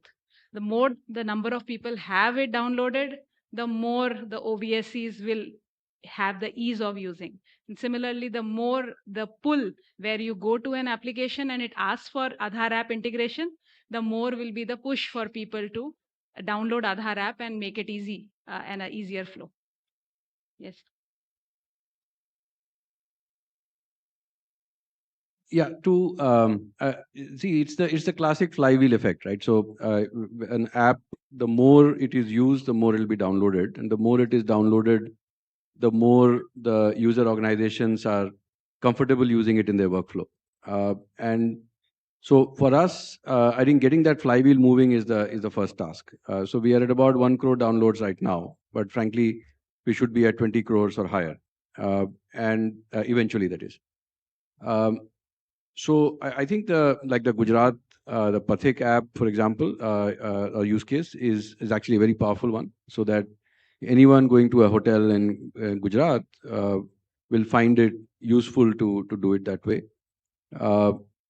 Usage increase, of course, just the integration with Samsung and Google Wallet will suffice to a large extent internationally. But we are setting up a team as well. So in addition to just the usual media push and having folks like you covering the stories that we put out, we are also setting up a team which will then target verticals and also then give the feedback to the organization inside so that specific features can be incorporated in the app itself. Because right now we are guessing what is needed in the app or what the world needs. But it is possible that as we go to a different hotel chain, they may require some different type of integration. We will also have to work with the integrators, the IT services providers, because to integrate the Aadhaar app in their workflow, they may need certain changes in their own ERP or the hospital information system. So having standard vendors who can provide that on a turnkey basis is something that we also need to work on. So all of these things are happening in parallel. But the first and the most important is that the Aadhaar number holder herself can use the app to update her mobile number, to lock and lock her biometrics. Those use cases, I think, will get popularized through the media. Thank you, sir. So we will take another question. Hello. So anybody is having, yeah, please. Hello. Hello, ma'am. My name is Vedriti here. Yeah. Ma'am, I remember you presenting that in one app there could be multiple Aadhaar could be uploaded for various reasons. You explained it in a very beautiful way that our mothers and fathers do carry the responsibility of carrying the Aadhaar, but there are various holders. How would this be foolproof, and how can it be uniquely identifying the person having the app and having the card? So could you please elaborate on that? Yeah. So thanks for that question. So whenever a profile is getting added, the face authentication is something has to be performed. So that ensures that there is a hidden consent to get onboarded to the app. Thank you. There are just 5 additional profiles that you can have per Aadhaar. So that will also ensure that a person cannot have so many Aadhaars that he can multiply them with 5. So that hoarding problem will go away. And also there is a differential use. When you are the primary profile owner, that the first owner, there are certain things that are available to you. When you are the secondary owner, certain things are not available to you. So the misuse of an Aadhaar who is trying to hoard your Aadhaar, even if it could be done, will be prevented. So ensuring that the security is preserved. Yeah. Hello. Yeah. I have a question. This side, Yes, at the top. Can we, Yeah. the OBSCs, those who have got the Hello. certificate- Sir, Yeah. a bit louder. We need some voice from Yeah. you, sir, please. The mic can be on. Here, this side. Hello. Yeah, is Yeah, better? sir, please. Yeah. So I'm asking that, I mean, those who have already got OBSC certificate and those who have got it today, can we safely presume that they are also in compliance with the DPDP Act? Is it also Everybody has to incorporated? be in compliance with the DPDP. It's automatically assumed, is it? Yes. Okay. They have to comply to DPDP Act, no matter whether you are an OBSC or not. When you are data fiduciary or a data manager, you have to comply. In addition, technologically, we are implementing certain, so that the burden of compliance reduces. So more to come in this app, more things will come. Yes. So the onboarding time will be as simple as you applying within 48 hours, we being able to service your application. There is a 7 days time within which we will communicate to you. And thereafter, the technological implementation is as simple as, say, 24 working hours. So it's as simple as onboarding yourself as an OBSC if you see a business use case. So let me try and answer a little bit on this. There are two parts. One is whether an OBSC is a fiduciary. Yes, every OBSC will be a data fiduciary under the DPDP Act because they are taking data digitally and they are storing it, and it's a personal data. So the DPDP Act will apply and they will all be under the category of data fiduciaries because they are deciding what is to be taken and what is the use and purpose of the data being collected. Now, whether the integration with the app is compliant, yes, it is compliant because the app flow is such that data is shared only after consent. And then once the data is stored at the end of the OBSC, it has to be kept securely because if breach happens at the end of the OBSC, so as a data fiduciary, they will have a responsibility and which is going to lead to penalties under the DPDP Act. So the Aadhaar per se is compliant with the DPDP Act the app is compliant and OVSCs will have to be compliant. So everybody will have to be compliant. I hope I answered you. Thank you. Hi, good afternoon. My name is Ashmit. I'm towards your left-hand side, towards your 11 o'clock, right here. Okay. I just have one question on greater penetration of the Aadhaar app. Firstly, congratulations, Ashmit. My name is Ashmit Kumar for CNBC TV 18. Congratulations to the entire team for putting together this new application. One question on greater penetration to ensure that there is maximum reach that the app has. Is there a case? Can a case be made that is there room for maybe conversations with OEMs for embedding it as a part of, say, the operating system so that it's widely available to a vast number of people? Is that something that can be considered or something that UIDAI will want to look at? So we've already engaged with the ecosystem partners who are OEMs. Samsung is a partner, Google is a partner, and we've already initiated talks with Apple. Since it has an implication in a worldwide Android and iOS ecosystem, as well as the manufacturing cycles are having a global implication, they're considering it. We are hoping that it'll make an impact, but we are still in initial discussions. Thank you so much. Yeah, so here at 12 o'clock. Yeah, this works. So, look, this is an evolving ecosystem. See, I think the first step was to get Aadhaar app, right? So get it on the smartphone. Till now, we had one, but it wasn't very hot. But now we are seeing device manufacturers using hardware level security. So there are many. So the new generation of smartphones, the new chips that come.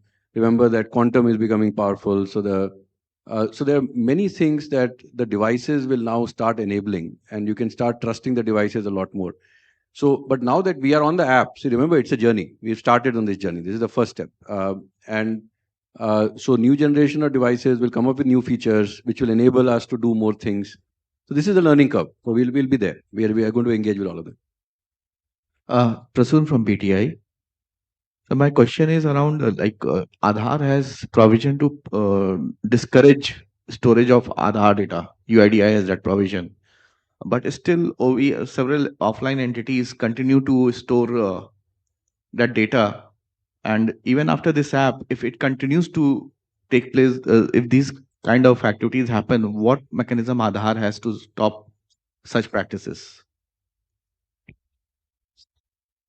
The technology is enabling the techno-legal compliance here. If you can imagine where the physical usage of Aadhaar is still so pervasive, you have very little control once that hard copy of your Aadhaar is given and further how it is used. Whereas through technology, when you are sharing a verifiable credential, you can incorporate consent in it. You can incorporate the purpose in it. You are giving the power to the user to ensure that what he gave was with a particular purpose, when he gave and to whom he gave. All those now are in a ledger somewhere, right? And therefore, when it is misused, there is a very easy digital artifact and technical trail. That is the power of the implementation of verifiable credentials, which we are now counting on to ensure that these use cases which were earlier prevalent, which were malified use or irresponsible use by the data fiduciary, will now become much more easier to comply. You keep data to the minimum and you ensure that your application itself is ensuring the compliance for DPDP as well. Sabat, you want to add? So just to add, so with the verifiable credential, data minimalism principle is at play. So today, if you look at whenever you use Aadhaar, invariably you are giving access to the complete Aadhaar with the number, right? But with the new verifiable credential, there is a selective sharing is embedded into it. So that means what is required, that is only to be shared. The second part is every verifiable credential has an expiry date also. So that means after a certain period of time, the verifiable credential itself has got no relevance. That means there is a need to refresh that credential. So we have taken certain technological steps to ensure that if somebody is trying to hoard and somebody is trying to pull the documents, it becomes irrelevant up to some point. And so, and philosophically, remember that this is an enabling feature. As much as we would like to protect the user, the Aadhaar number holder, the identity is owned by the Aadhaar number holder. If the Aadhaar number holder wants to share it with someone and they end up misusing it, it is something that, so if we start becoming like Big Brother and start saying you cannot share with this, you cannot share with that, what we do is that when someone registers as an OBSC, when someone is registering as an AUA, we ensure that there is an Aadhaar data vault, the data is encrypted, there are certain securities, data privacy that we can ensure. Beyond that, remember that when Aadhaar Act was passed, there was no DPDP. Now, whatever solutions we work with, we will incorporate and we will assume that DPDP enforcement is the responsibility of the Ministry of Electronics and the Data Protection Board. It is not something that we are responsible. Our responsibility is to make sure that the user is who she says she is, the data is trustworthy and is secure.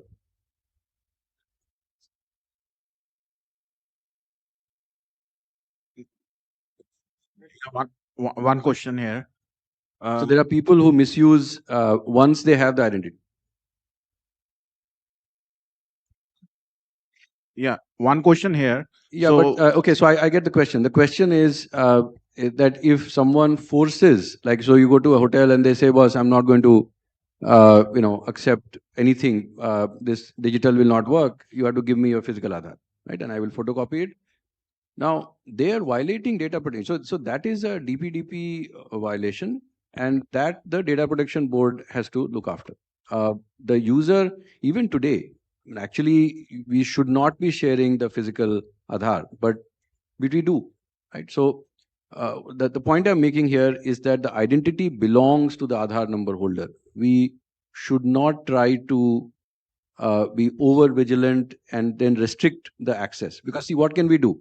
We can say these type of authenticators, we will not allow you to authenticate with. That would be wrong.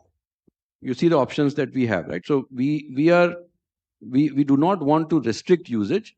What we do is, if someone is an OBSC which we certify, if there is an AUA registered, they have to meet certain criteria, and then those we enforce.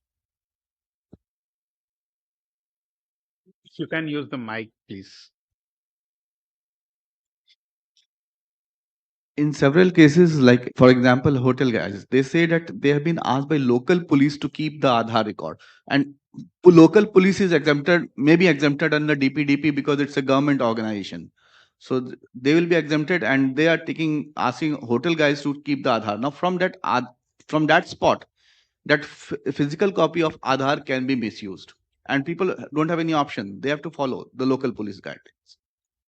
Yeah, so that was when we started with the hotel use case. That was our biggest pushback. That was the biggest pushback we got. That look, you can say that, oh, this is DPDP compliant, but when the local enforcement authorities come, they demand that where is your full Aadhaar, which is where I think the Gujarat innovation and the fact that it is going to be done at scale, the fact that they're preparing for Commonwealth Games and Olympics and all of that, requires a much greater level of vigilance and who's checking in and who's checking out, and it is much better done on a digital basis. So, look, there are certain things that you can enforce through regulation, which I think is not possible in many cases, because for Aadhaar to go and start influencing police, which is a state subject, is going to be very difficult.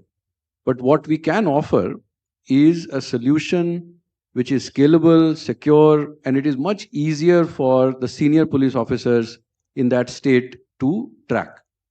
The moment the utility starts becoming obvious, and they see that Gujarat has done it at scale and it is so useful, we are already getting queries from other states. So this is a behavioral change which will have to happen state by state. I don't think we can enforce anything from our front. Hi, sir. Hi, sir. Ohik from Money Control this side. So last point, I think you missed out the Pathik video which we played out. Perhaps we'll share with you. It will give you the complete understanding how Gujarat Police is trying to address this problem. Hi, sir. Ohik from Money Control. Just there's one use case for the Aadhaar app, which is airport entry and verification, right? Identity verification for airports. Just want to know the future of DigiYatra in this context, if Aadhaar is being also used for this. There are three use cases of Aadhaar as we see now, and that is what we are talking about in the app also: show, share, and verify. It depends on the situation. For example, airport entry, there are two mechanisms. One is you physically show an ID to the CISF personnel who's on the gate, and other is the automated process. Instead of showing that ID physically, you're passing through a DigiYatra channel. There's an automated flow, and the CISF personnel, that is a manual flow. But the process is same. It is show.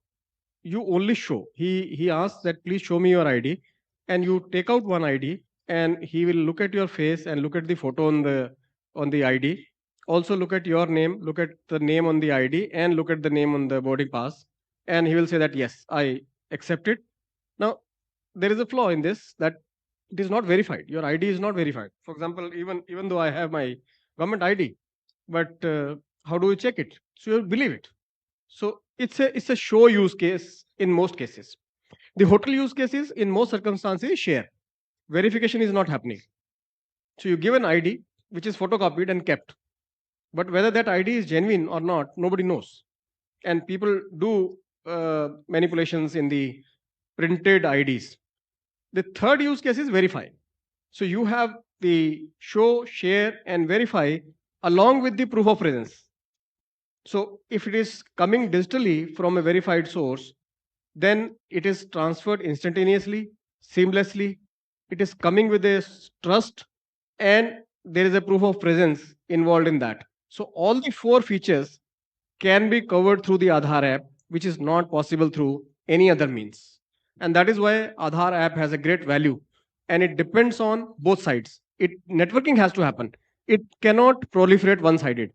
If people say that I will use Aadhaar app, I will use Aadhaar app, and the other entities are not accepting Aadhaar through Aadhaar app, it cannot happen.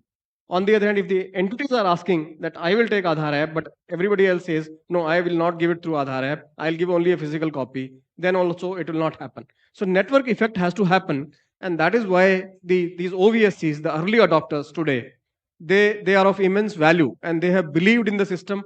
They think that there is a use case, and they can go and convince others who can then adopt it, and slowly this ecosystem will build where people will think that, no, I don't need to carry something physical, and I can do actually through the mobile. And in the next phase, a slightly advanced version, if you put this in the wallets, in a Google wallet or some Samsung wallet or an Apple wallet or even in DigiLocker, and you integrate the NFC technologies, then you don't even need to open your mobile. You can actually tap. You travel on the metro stations and you tap a coin, and just like that you tap a mobile and your ID can get shared. So it can be as easy and secure. So it's a future. Right now, the authentication path is limited only to government entities. It is cumbersome. Onboarding is difficult. Approvals have to be taken. Infrastructure has to be there. Cost is there. So that means the authentication path of the Aadhaar is typically used only by government and PSU entities, not by the private use cases. But this will enable all kinds of private use cases, even peer-to-peer, not necessarily an OBSC. So if you want to send your credentials, selective credentials to an individual, you can do that through this app. It is possible.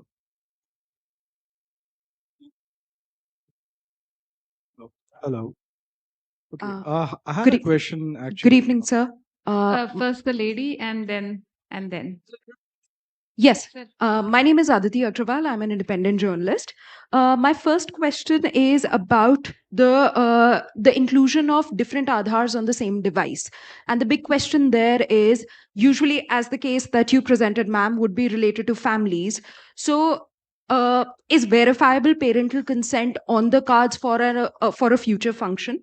And the second question is, a lot of importance has been placed on granular consent of different data fields, but it's limited to data fields. So for instance, if I were to take an example of a registered OBSC, if Dreamcast today is doing an event and I go there and I say, hey, I don't want to do Aadhaar authentication. Can I say no to Aadhaar authentication altogether? Because that is the fundamental question of consent that DPDP Act also talks about. So as per the Aadhaar Act itself, unless required by law, you cannot be mandated to share your Aadhaar. This is only an ease of living business where there has to be a fallback. Even within the Aadhaar, wherever it's being implemented, for example, in a ration shop. Sorry for the intervention. Then actually, Honorable Minister sir is coming, so I have to go. Before that, I just wanted to make a small intervention. The law provides Section 7. If the money is being spent from the Consolidated Fund of India or the Consolidated Fund of State, then you cannot say no. You have to go through Aadhaar authentication process. Or if there is a law which says that Aadhaar is mandatory, there are two laws today in India. One is the IT Act, and for PAN, Aadhaar is mandatory. One cannot say no. You cannot say that I won't have Aadhaar and I want a PAN. You cannot get it. The second law which has been passed and the new use cases will come is the Code of Social Security. So under the Code of Social Security, also Aadhaar is mandatory. In all other circumstances, Aadhaar is optional. It's voluntary use case. So with that, I think you can continue with other questions, technical questions, but this is the legal side. I thought I'll brief you before I appreciate that. So in case I go to a concert and I'm assuming the money for concert is not coming from Consolidated Fund of India, I can't be forced. No. Okay. And about Thank you so Our much. chief Minister guest sir has is now about to arrived, come. and now we'll. One use case video we will showcase in between so that you can have a better understanding about how and what we can use for this Aadhaar app integration. So can we have Aadhaar app use case video, please? Can we please play the video? So this is a 1-minute video which will give you the glimpse of how we are integrating this Aadhaar app with different use cases and how other entities are getting associated with us. They are getting integrated with us for utilizing this Aadhaar app.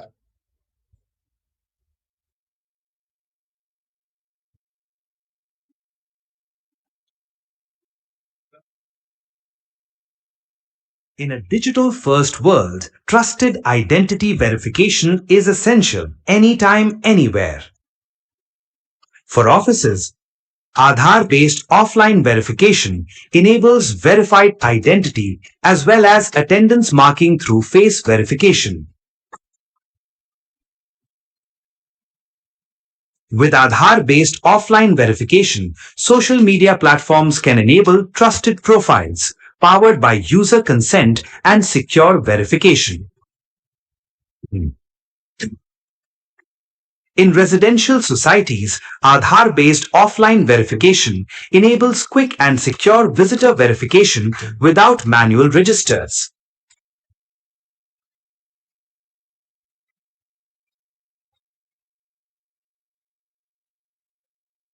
So Honorable MOS has arrived into our exhibition area. So right now he is going into the exhibition area. Aadhaar-based offline verification enables reliable one-time identity verification with only selective data sharing.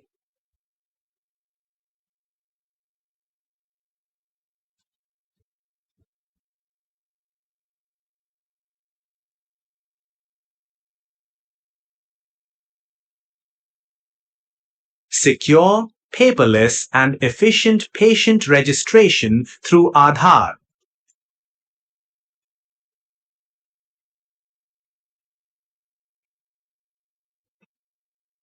Aadhaar App.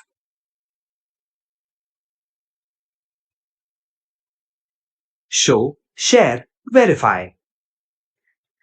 I'm delighted to share that our esteemed chief guest, the Honorable Minister of State for Ministry of Electronics and Information Technology and Ministry for Commerce and Industry, Government of India, Shri Jitin Prasada ji has just arrived at the venue and will be joining us in the hall very shortly.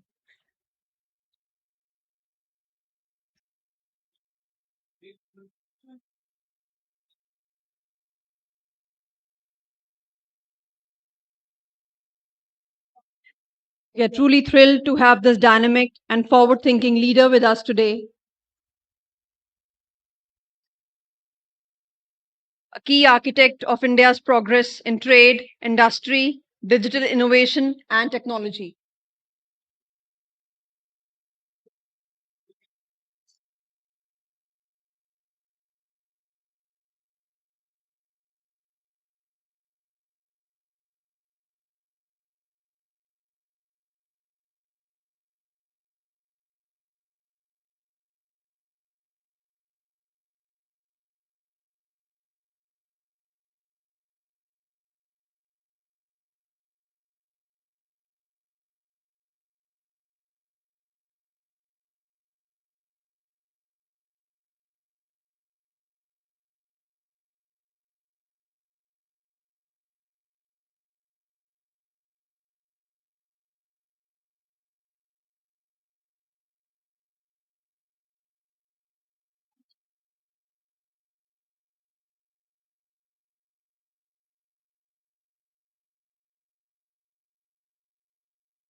So in between, we will also give one glimpse of journey of Aadhaar. So we will play one video for you. We will interchange the minister sir photograph and videograph also, and in between we will play one video for you. So I request for one video of journey of Aadhaar, please.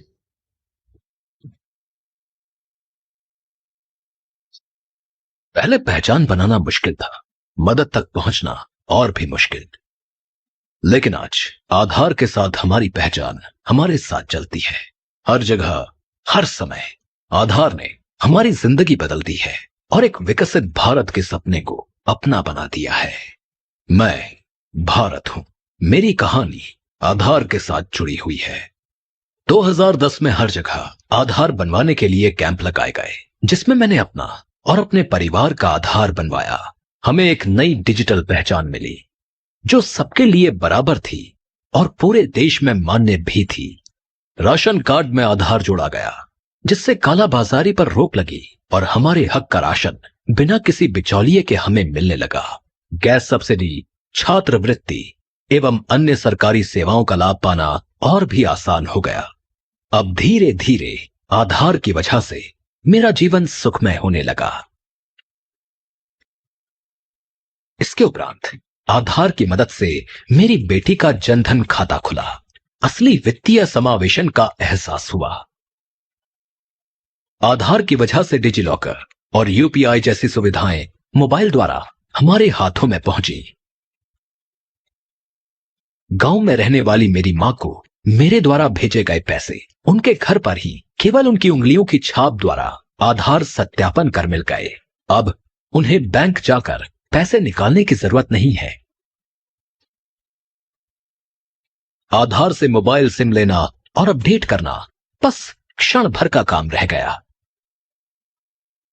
Lockdown में आधार से सरकारी मदद बिना देरी के घर पहुंची। मुश्किल वक्त भी आसान हो गया। कोविन ऐप की मदद से देश भर में कोविड टीकाकरण सुचारू रूप से करवाया जा सका। विश्व ने आधार के योगदान का लोहा माना। आधार चेहरा प्रमाणीकरण ने तो क्रांति ही ला दी। अब मजदूर, किसान, वृद्धजन, दिव्यांगजन इत्यादि बने आत्मनिर्भर। घर बैठे आधार सत्यापन करके सेवाओं का लाभ लेने लगे।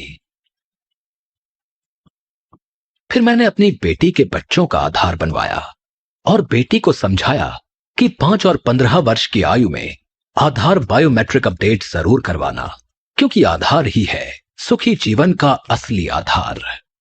आज आधार हमारी रोजमर्रा की जिंदगी का अमूल्य हिस्सा बन गया है। पढ़ाई, स्वास्थ्य, बैंकिंग, यात्रा, सब कुछ आधार से आसान हो गया है।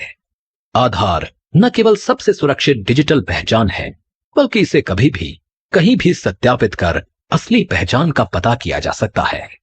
मुझे विश्वास है कि आधार इसी तरह हमारे जीवन को और भी सुगम बनाता रहेगा। मेरा आधार, मेरी पहचान। So we are having one more video for you, that is corporate video. Aadhaar, the unique identification number. Designed by the Unique Identification Authority of India, UIDAI, is the key that unlocks India's digital future. It provides a secure digital identity for everyone, enabling access to a wide range of benefits and services. Since its inception, UIDAI has generated over 1.4 billion Aadhaar numbers, placing Aadhaar at the forefront of the world's largest digital revolution. Aadhaar consolidates identity-related tasks into a single, easily accessible system, eliminating the need for multiple documents. It has facilitated efficient service delivery, combated corruption, and promoted social justice. The introduction of the JAM Trinity, Jan Dhan accounts, Aadhaar, and mobile numbers has further improved accountability and efficiency, preventing misuse of funds. Over 529 million Jan Dhan accounts have been opened with the support of Aadhaar.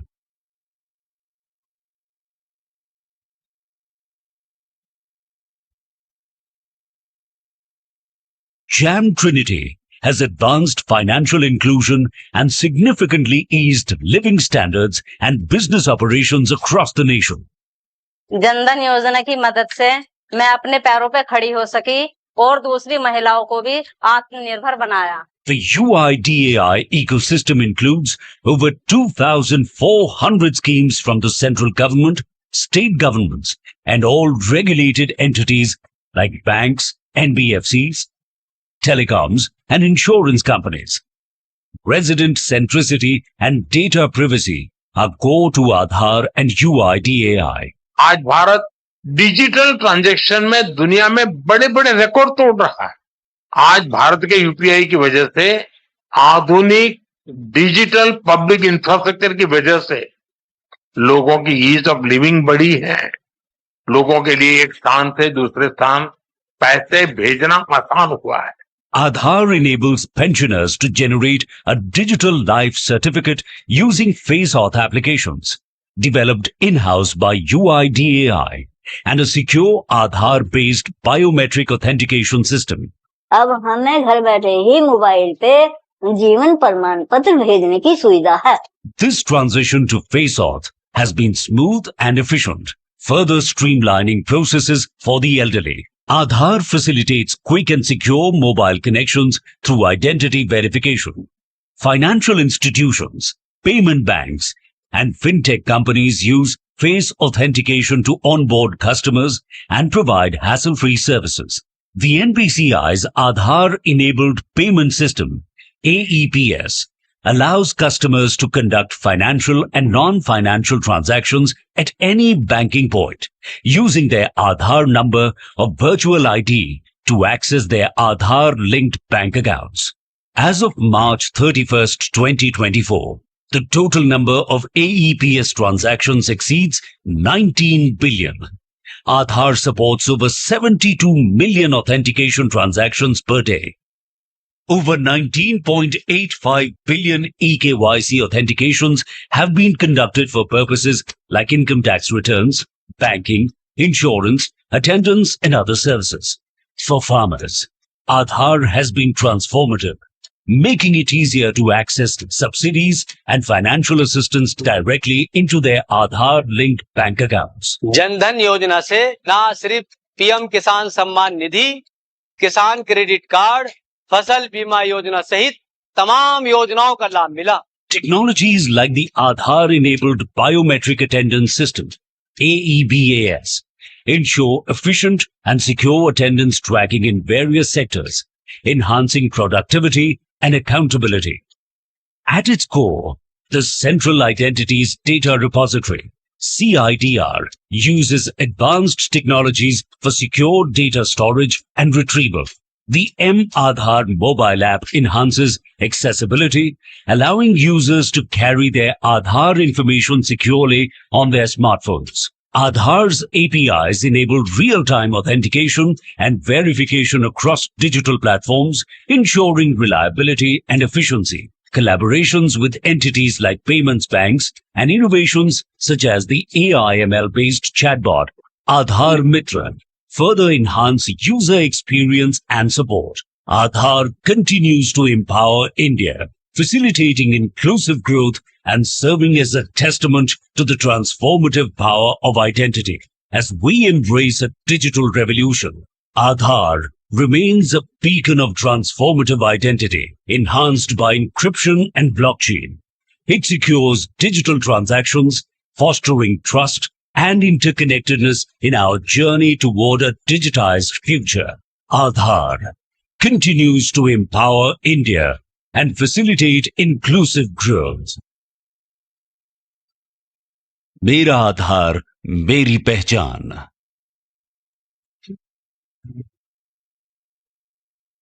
देवियों और सज्जनों, This is one of the emotional video that is finding the missing children, and this is byproduct of Aadhaar. So please look into the video. Regional office Lucknow.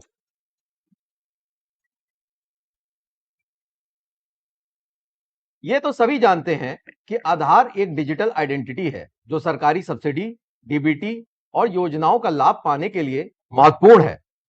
आधार की एक खास बात है कि किसी एक व्यक्ति के कभी दो आधार नहीं हो सकते और दो अलग अलग व्यक्तियों के कभी एक आधार नहीं हो सकते. आधार महज आपकी पहचान ही नहीं, बल्कि ये बिछड़ों को अपनों से मिलवाने का भी काम करता है. ये आधार का एक मानवीय स्वरूप भी है. ऐसा कभी किसी के साथ ना हो, पर क्या कभी आपने सोचा है कि दुर्भाग्यवश यदि आपका छोटा बच्चा कहीं गुम जाए या खो जाए तो क्या होगा? ऐसे सिचुएशन में वो अपने घर का पता या बाकी जरूरी डिटेल्स याद नहीं रख पाते, जिनकी वजह से उन्हें ढूंढ पाना बेहद मुश्किल हो जाता है. ये बच्चे अक्सर अनाथ आश्रम, बाल गृह या सुधार गृह में रहने लगते हैं. इन जगहों पर UIDAI समय समय पर एनरोलमेंट कैंप्स ऑर्गेनाइज करता है. इन कैंप्स का मकसद होता है ज्यादा से ज्यादा बच्चों का आधार एनरोलमेंट करवाना. एनरोलमेंट प्रोसेस में हर बच्चे के बायोमेट्रिक और डेमोग्राफिक डिटेल्स कैप्चर की जाती है. अगर किसी बच्चे का आधार पहले से नहीं बना होता तो उनका आधार जनरेट हो जाता है. किसी बच्चे का पहले से आधार बना हुआ हो और 5 वर्ष की आयु में उनका मैंडेटरी बायोमेट्रिक अपडेट हुआ हो तो उनके फिंगरप्रिंट्स, फोटोग्राफ और आंखों की पुतलियां पहले से हमारे रिकॉर्ड में होती हैं. और जैसा कि हमने पहले बताया कि एक व्यक्ति के दो आधार नहीं हो सकते, इसीलिए उनका नया आधार एनरोलमेंट रिजेक्ट हो जाता है और हम ये देख पाते हैं कि उनका पहला आधार किस पते पे बना था. इस प्रकार हम उन खोए बच्चों को उनके माता पिता से मिलवा पाते हैं. इसी टेक्नोलॉजी के थ्रू अब तक हम भारतवर्ष में सैकड़ों बच्चों को उनके परिवार से मिलवा पाए हैं. ये आधार के कारण ही संभव हो पा रहा है. सर मैं बच्चा मेरा ढूंढ रहा था, 10 साल के बाद बच्चा मिला है और उस समय था मेरा बच्चा, आधार कार्ड की वजह से मेरा बच्चा मिला है. अगर बच्चों के बायोमेट्रिक डिटेल्स UIDAI के पास अपडेटेड हो तो उनके परिवार को खोजने में बहुत आसानी होती है. इसीलिए UIDAI बच्चों के नामांकन और मैंडेटरी बायोमेट्रिक अपडेट को बढ़ावा देने के लिए प्रयास कर रहा है ताकि अन्य सुविधाओं के साथ साथ खोए हुए बच्चों को उनके परिवार से मिलवाया जा सके. इसके तहत 5 और 15 आयु वर्ग के बच्चों के मैंडेटरी बायोमेट्रिक अपडेट के लिए निरंतर अभियान चलाए जा रहे हैं. मैं आप सभी से कहूंगा कि अपने बच्चों का आधार जल्द से जल्द बनवाएं और 5 एवं 15 वर्ष की आयु में उनका मैंडेटरी बायोमेट्रिक अपडेट भी जरूर करवाएं. धन्यवाद.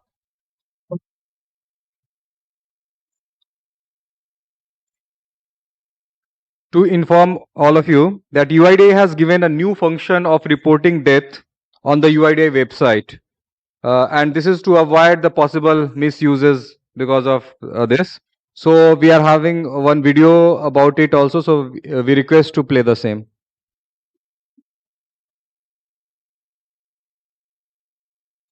आधार सिर्फ एक नंबर नहीं, बल्कि हमारी पहचान, हमारे अस्तित्व का प्रतीक है। आधार हमें विभिन्न सरकारी सेवाओं और सुविधाओं से जोड़ता है। लेकिन क्या आपने कभी सोचा है कि जब कोई हमारा अपना, जिसे हम बेहद प्यार करते हैं, वो इस दुनिया से चला जाता है, तो उनकी यादों को, उनसे जुड़ी चीजों को हम हमेशा के लिए सहेज कर रख लेते हैं, पर उनके दस्तावेजों का आधार नंबर का दुरुपयोग ना हो, इसका ख्याल भी हमें रखना होगा। ये हमारी जिम्मेदारी है। इसीलिए UIDAI ने एक नई पहल की है, जिससे हम अपने दिवंगत परिजन की आधार संख्या को रिपोर्ट करके उसे निष्क्रिय करवा सकते हैं। इसलिए UIDAI ने माय आधार पोर्टल पर एक नई सेवा शुरू की है, जहां परिवार के सदस्य अपने स्वजन की मृत्यु की जानकारी दर्ज कर सकते हैं। ये एक सरल और डिजिटल प्रक्रिया है। बिना किसी पेपर वर्क के सिर्फ कुछ आसान स्टेप्स के साथ दिवंगत परिजन का आधार सुरक्षित रूप से निष्क्रिय किया जा सकता है। सबसे पहले myAadhar.uidai.gov.in पोर्टल पर जाएं, फिर परिवार के सदस्य की डेथ की रिपोर्ट करें। अब OTP से अपना आधार वेरीफाई करें। आवश्यक जानकारी जैसे मृतक व्यक्ति का आधार नंबर, मृत्यु पंजीकरण संख्या यानी DRN और अन्य विवरण भरें। फिर मृत्यु प्रमाण पत्र जारी करने वाले मृत्यु पंजीकरण डेटाबेस और आधार डेटाबेस के साथ मृतक व्यक्ति की जानकारी का मिलान किया जाएगा। सफल सत्यापन के बाद डेथ रिपोर्टिंग फॉर्म जमा हो जाएगा और एक unique service reference number generate होगा और फिर सूचक के पंजीकृत मोबाइल नंबर पर SMS भेजा जाएगा। ये सेवा सिर्फ एक सुविधा नहीं, ये हमारा कर्तव्य है। मृत परिजनों की पहचान को दुरुपयोग से बचाना तथा उनकी गरिमा को बनाए रखना, ये हमारी ही नैतिक जिम्मेदारी है। UIDAI, मेरा आधार, मेरी पहचान। So I request again to play 1 minute video that was not played fully previously. That is the use cases of the OBSC for which they are getting integrated with the Aadhaar app. So I request please play the 1 minute video, which is very short and very informative in nature. So please. In a digital-first world, trusted identity verification is essential It is not anytime, anywhere. I request to pause. For offices, It is not Aadhaar-based reflecting on the main LED.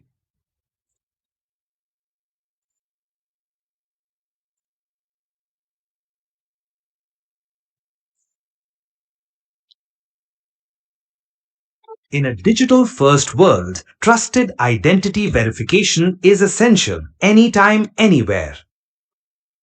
For offices, Aadhaar-based offline verification enables verified identity as well as attendance marking through face verification.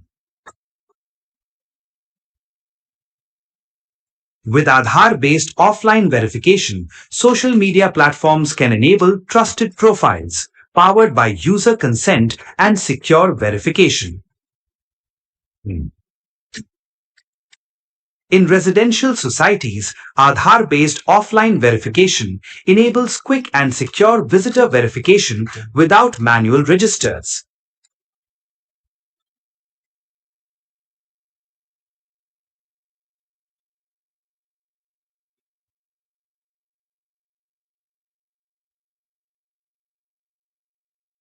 Aadhaar-based offline verification enables reliable one-time identity verification with only selective data sharing.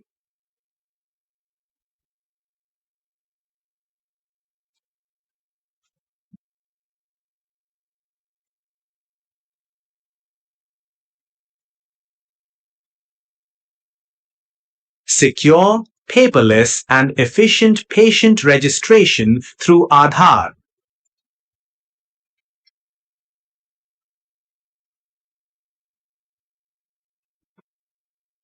Aadhaar App.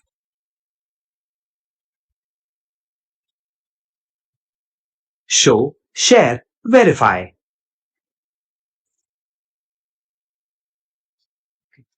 So initially, proving that you are live, that is live certificate was needed to be given to the authorities for continuing the pension. So that was one of the challenge that has been solved because of the face authentication that can be done utilizing your smartphones.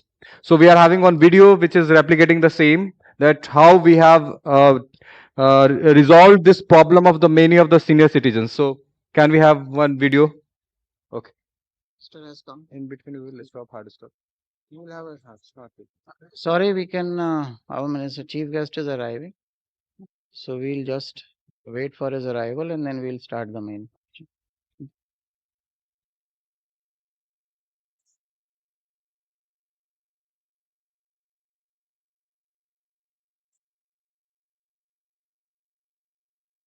It is a great honor to welcome our chief guest, Honorable Minister of State for Ministry of Electronics and Information Technology and Ministry for Commerce and Industry, Government of India, Shri Jatin Prasad ji.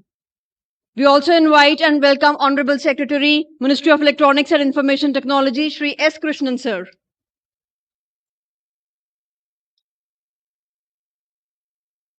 To commence the Aadhaar App dedication to the nation, on an auspicious note, we invite our chief guest and esteemed dignitaries for the ceremonial lighting of the lamp.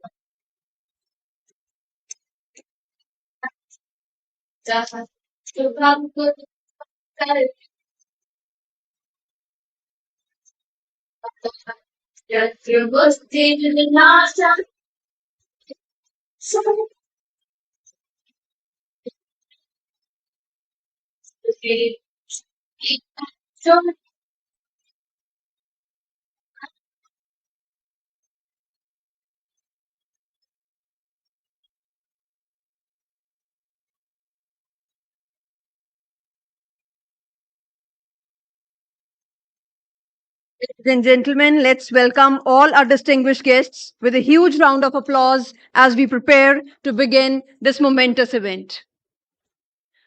I now request all the dignitaries to please take their respective seats on the stage. A huge round of applause for all the dignitaries, please.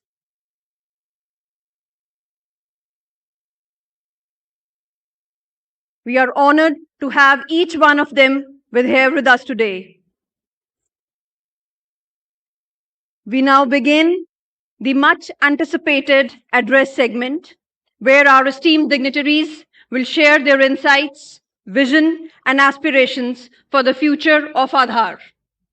Their words will illuminate the path ahead, offering valuable perspectives on how Aadhaar continues to drive innovation, inclusion, and transformation in India's digital landscape.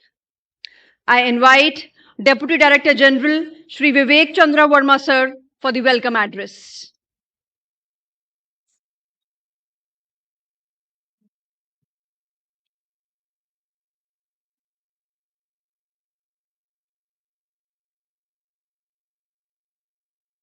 A very good evening. Namaskar. It's an honor to welcome Honorable Minister of State for Commerce and Industries, IT and Electronics, Shri Jatin Prasad ji, as a chief guest for today's momentous occasion for us. He has kindly agreed to guide us throughout our journey during this Aadhaar app, and he is today present with us to bless us and guide us from here how we move ahead. I welcome Secretary Mighty, Shri S. Krishnan sir, Chairman UIDAI, Shri Neelkant Mishra sir, CEO, Shri Bhuvnesh Kumar, and member of our authority, Professor Mausam, esteemed dignitaries, officers from state and central government, representative from industries, OBSCs, friends from media, my colleagues, a very warm welcome on this special occasion of UIDAI Day celebration. And on this day, we are dedicating a newly developed Aadhaar app to the nation. Today, as we mark our UIDAI Day, we reaffirm a simple but powerful idea. Identity is the foundation of trust in a digital society. Over the years, Aadhaar has evolved from a proof of identity into a critical digital public infrastructure, one that enables inclusion, efficiency, and dignity at scale. It works quietly in the background, empowering people to access services, benefits, and opportunities with the ease. The upcoming launch, which we are now going to witness a short moments from now, is another step in this journey, a journey from paper to paperless. It reflects our commitment to make Aadhaar simpler, safer, and more accessible for every resident. This is not just a technology upgrade, it's a mindset shift, people adapting to the system, and the platform that adapts to the need of the residents. On this day, we celebrate the trust of over 1 billion residents and the dedication of our teams and the spirit of innovation that continues to guide us. The new Aadhaar app stands as a symbol of this promise: technology with purpose, governance with empathy, and digital India with trust at its core. With these words, I once again welcome you all to this UIDAI Day and the special event of launching the new Aadhaar app to the nation. Thank you. Jai Hind.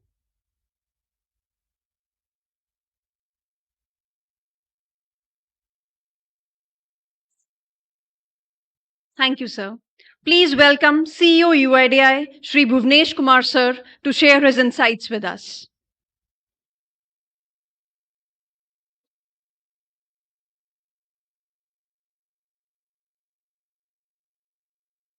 Honorable Minister Shri Jitin Prasad ji, respected Secretary Shri S. Krishnan ji, respected Chairman UIDAI Shri Nilkant Mishra ji, respected member UIDAI Professor Mausam, my colleagues from ministries and organizations, state governments, friends from the media, our early adopters, OBSCs, and ladies and gentlemen.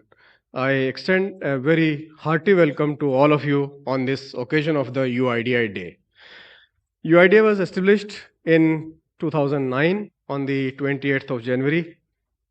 The authority decided to celebrate two very important days in the Aadhaar ecosystem.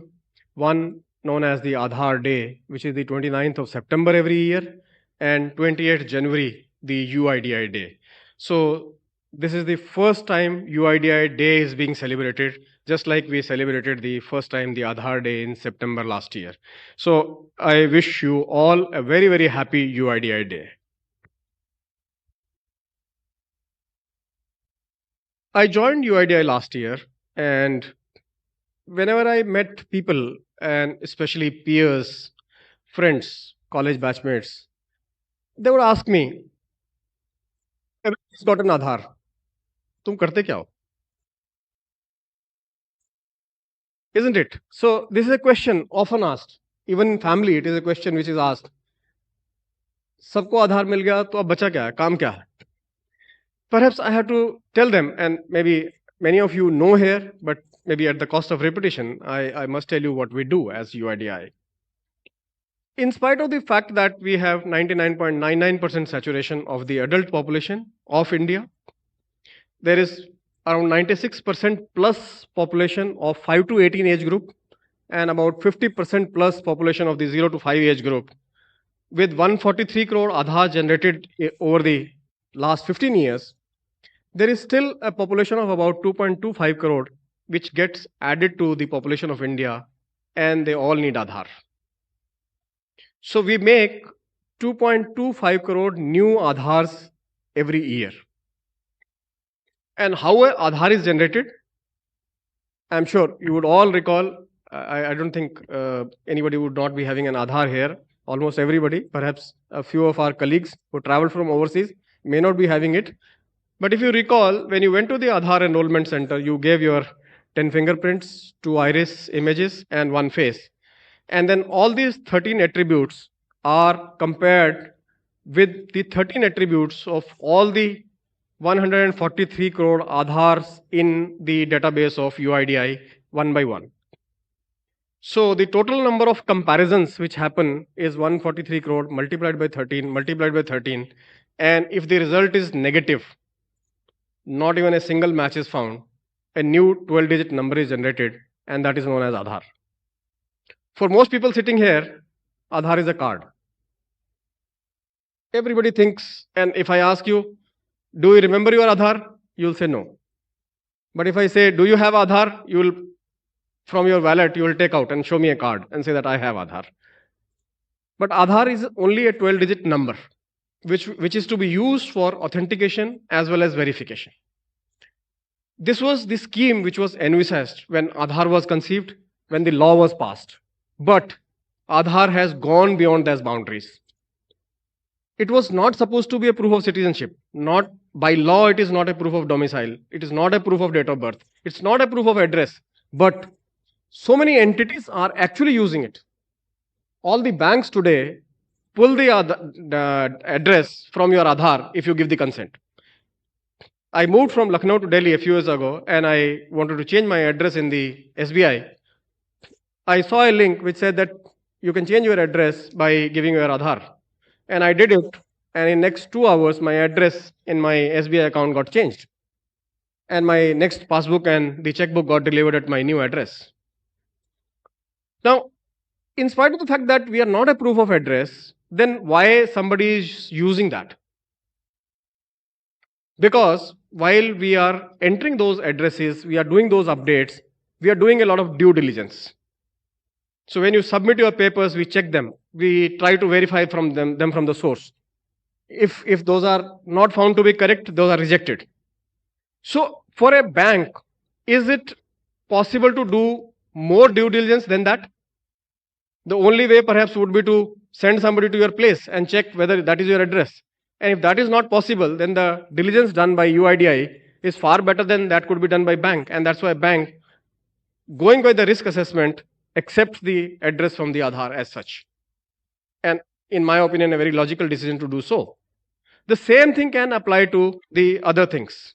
And that's why the responsibility on UIDAI increases multiple fold. We need to bring that trust. There is already trust, perhaps we need to strengthen that trust. We have seen date of birth being misused. We need to correct that. We need to make sure that people don't misuse Aadhaar for their date of birth changes, for their name changes, and then duping somebody else with those manipulations. UIDAI and the Aadhaar doesn't become a medium for that. That is the trust that we are trying to build. This is what we have done over the last 1 year. The second thing that we do, apart from the enrollment of these new additions, we do updates. People need to change their photographs, addresses, mobile numbers, date of birth, names, to small extent, even gender also. So we get those requests. And if I tell you that the total number of requests that we get on a particular day is 10 lakhs. So we dispose 10 lakh applications per day. And everybody needs it quickly, urgently. If it is a small delay, you get complaints that my Aadhaar is not getting updated. It's delayed.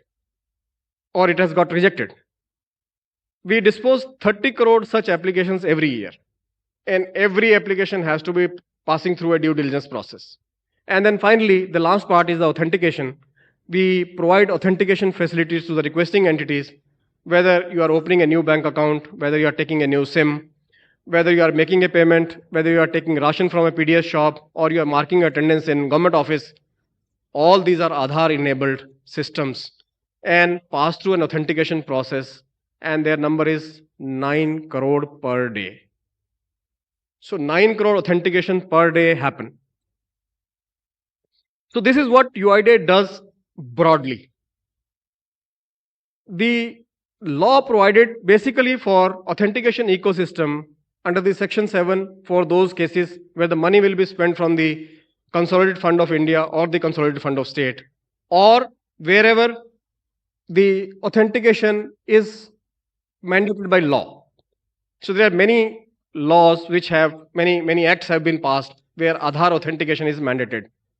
One of them would be the PMLA, Prevention of Money Laundering Act. So all the banks and financial entities as reporting entity under the PMLA are supposed to do the authentication. Under the Telecommunication Act, the telecom service providers are supposed to do the authentication. And similarly, by different laws. And finally, through the SWIC rules, wherever there are innovation, knowledge, and social welfare use cases, they are approved use cases for authentication. So which means beyond this, if there are private use cases of authentication, they are not permitted in the law unless you apply as an entity and get approved as a use case. So how to democratize the authentication, identity authentication? This is what has been done through the Aadhaar app. So we have gone beyond authentication and gone into something which is provided under the law called the offline verification. This is a misnomer actually. Offline word here is a misnomer. It is not off the internet. It is called offline because it is not on the CIDR, the Central IDs repository of the UIDAI. Because it's not hitting that CIDR and not getting data from there. What was happening in case of authentication, the data was coming from CIDR and going to the requesting entity directly. Here, the verified credentials are issued by UIDAI to the Aadhaar number holder in the app, in that mobile, in that device. And then the Aadhaar number holder, as a data principal, is able to share those credentials with whosoever is asking with a consent framework. And that is what will ensure the proliferation and democratization of identity verification. So now we have almost 15 use cases lined up outside. I'm sure many of you have gone through, and you can see right from the onboarding and then hotel check-ins, you have the app check-ins, the financial sector onboardings, the loans, finances, identity verification, background checks. All those kinds of uses are possible. Going beyond this, the users can push the Aadhaar number holders in the Aadhaar vocabulary. Aadhaar number holders can push their credentials into the wallets. They can do it in the wallet of DigiLocker. They can do it in the wallet of Samsung, wallet of Google, wallet of Apple, and keep it there. And in due course of time, with the advent of these technologies and proliferation of NFCs, you can share your identity just through a tap. Just like you tap a coin and enter the metro railway station, by going to a concert, coming to events like this, you got these QR codes. Similarly, you can tap your phone and your entity will be established. So this is the way we are looking at Aadhaar app, and we are looking that there will be a lot of network effect. It will be pushed from the Aadhaar number holders to the entities to create systems where Aadhaar is shared not in physical manner, but only in an electronic format. And at the same time, the entities pushing the users to download the Aadhaar app and share it through that. I want to make it very clear, this is not a mandatory application. It is not mandated by the government, not mandated even by the UIDAI that everybody has to download. No, it's purely a choice of the individual. You can go by your choice. You find value in it, you download it and use it. You don't find value in it, you don't download it. But I'm sure I'm these early adopters, and I really want to thank them for believing in us, believing in the concept, and pushing us to reach this level and integrating with us to create those use cases and show to the world that it is possible now to do identity verification offline in the Aadhaar language, but not really offline, of the internet, but decentralized manner. In a decentralized manner, it is possible. So to build those trusts in the Aadhaar ecosystem, we have tried to reach to the sources for these documents. Now, as the new enrollments are all for children, largely 98.6% of the new enrollments are for children. And for children, birth certificates are mandatory. So we integrated the birth certificates across the country.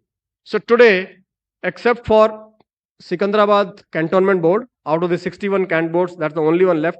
We have integrated 60 cantonment boards, all the 36 states, with few districts from 3 states. Leaving that, every Nagarpalika, Nagar Panchayat, town area, village panchayat, any birth certificate which is issued, today it is integrated with us through APIs, and we can verify that. So that means all the new enrollments are purely trusted enrollment.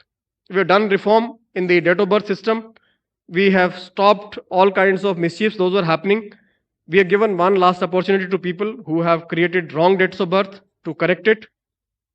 So we are building that trust in the identity, in the date of birth, in the name, going through the Gazette notification, and finally we'll come to the address also. And we'll make sure that the 5 fields that we have, and that is the only that we have, the photo, name, gender, date of birth, and address. Apart from that, mobile and email are optional. You can give or you don't give. And it is possible to establish your identity only with this. Contrary to common belief, there is no column of father's name or mother's name in Aadhaar. Recently, one of the authorities issued an advisory saying that please update your father's name in Aadhaar. So we had to tell them there is no column of father's name. Please don't ask students and children to do that. It is not required. Identity can be established through biometrics only. And these 5 fields are more than enough to establish the identity of an individual. They agreed with us, they changed their advisory, and they stopped asking for the father's name in the Aadhaar. So, in the interest of time, and since we have senior dignitaries with us and the Honorable Minister, I'll stop here. And I really want to thank each one of you for being present here, being part of this journey. Thank you to all the OBSCs, all those who have integrated, and to our team, in-house team, which has developed this painstakingly over the last 9 months. There has been a lot of discussion. And the team members, and of course, the Aadhaar Usage Division, led by Vivek Verma ji, our Technology Center, led by Tanushri, Sabut, then Colonel Chirag, Ashish Gangadhar, then Divesh, who else? Sridhar ji, and then the team, developer team, the Kashif, Noel, I think Praneem, Lekhanshu, so many. I mean, I'm perhaps not able to take all the names, but these are Kirti, Abhi. So these are the important people who have been associated with the development of this app and doing integration with all the partners. So great thank you to all of you. Great thank you to Honorable Minister, Secretary Sir, and Chairman and Member for being present here, taking time out of their busy schedules and giving us time on this occasion of the UIDAI. Thank you. Jai Hind.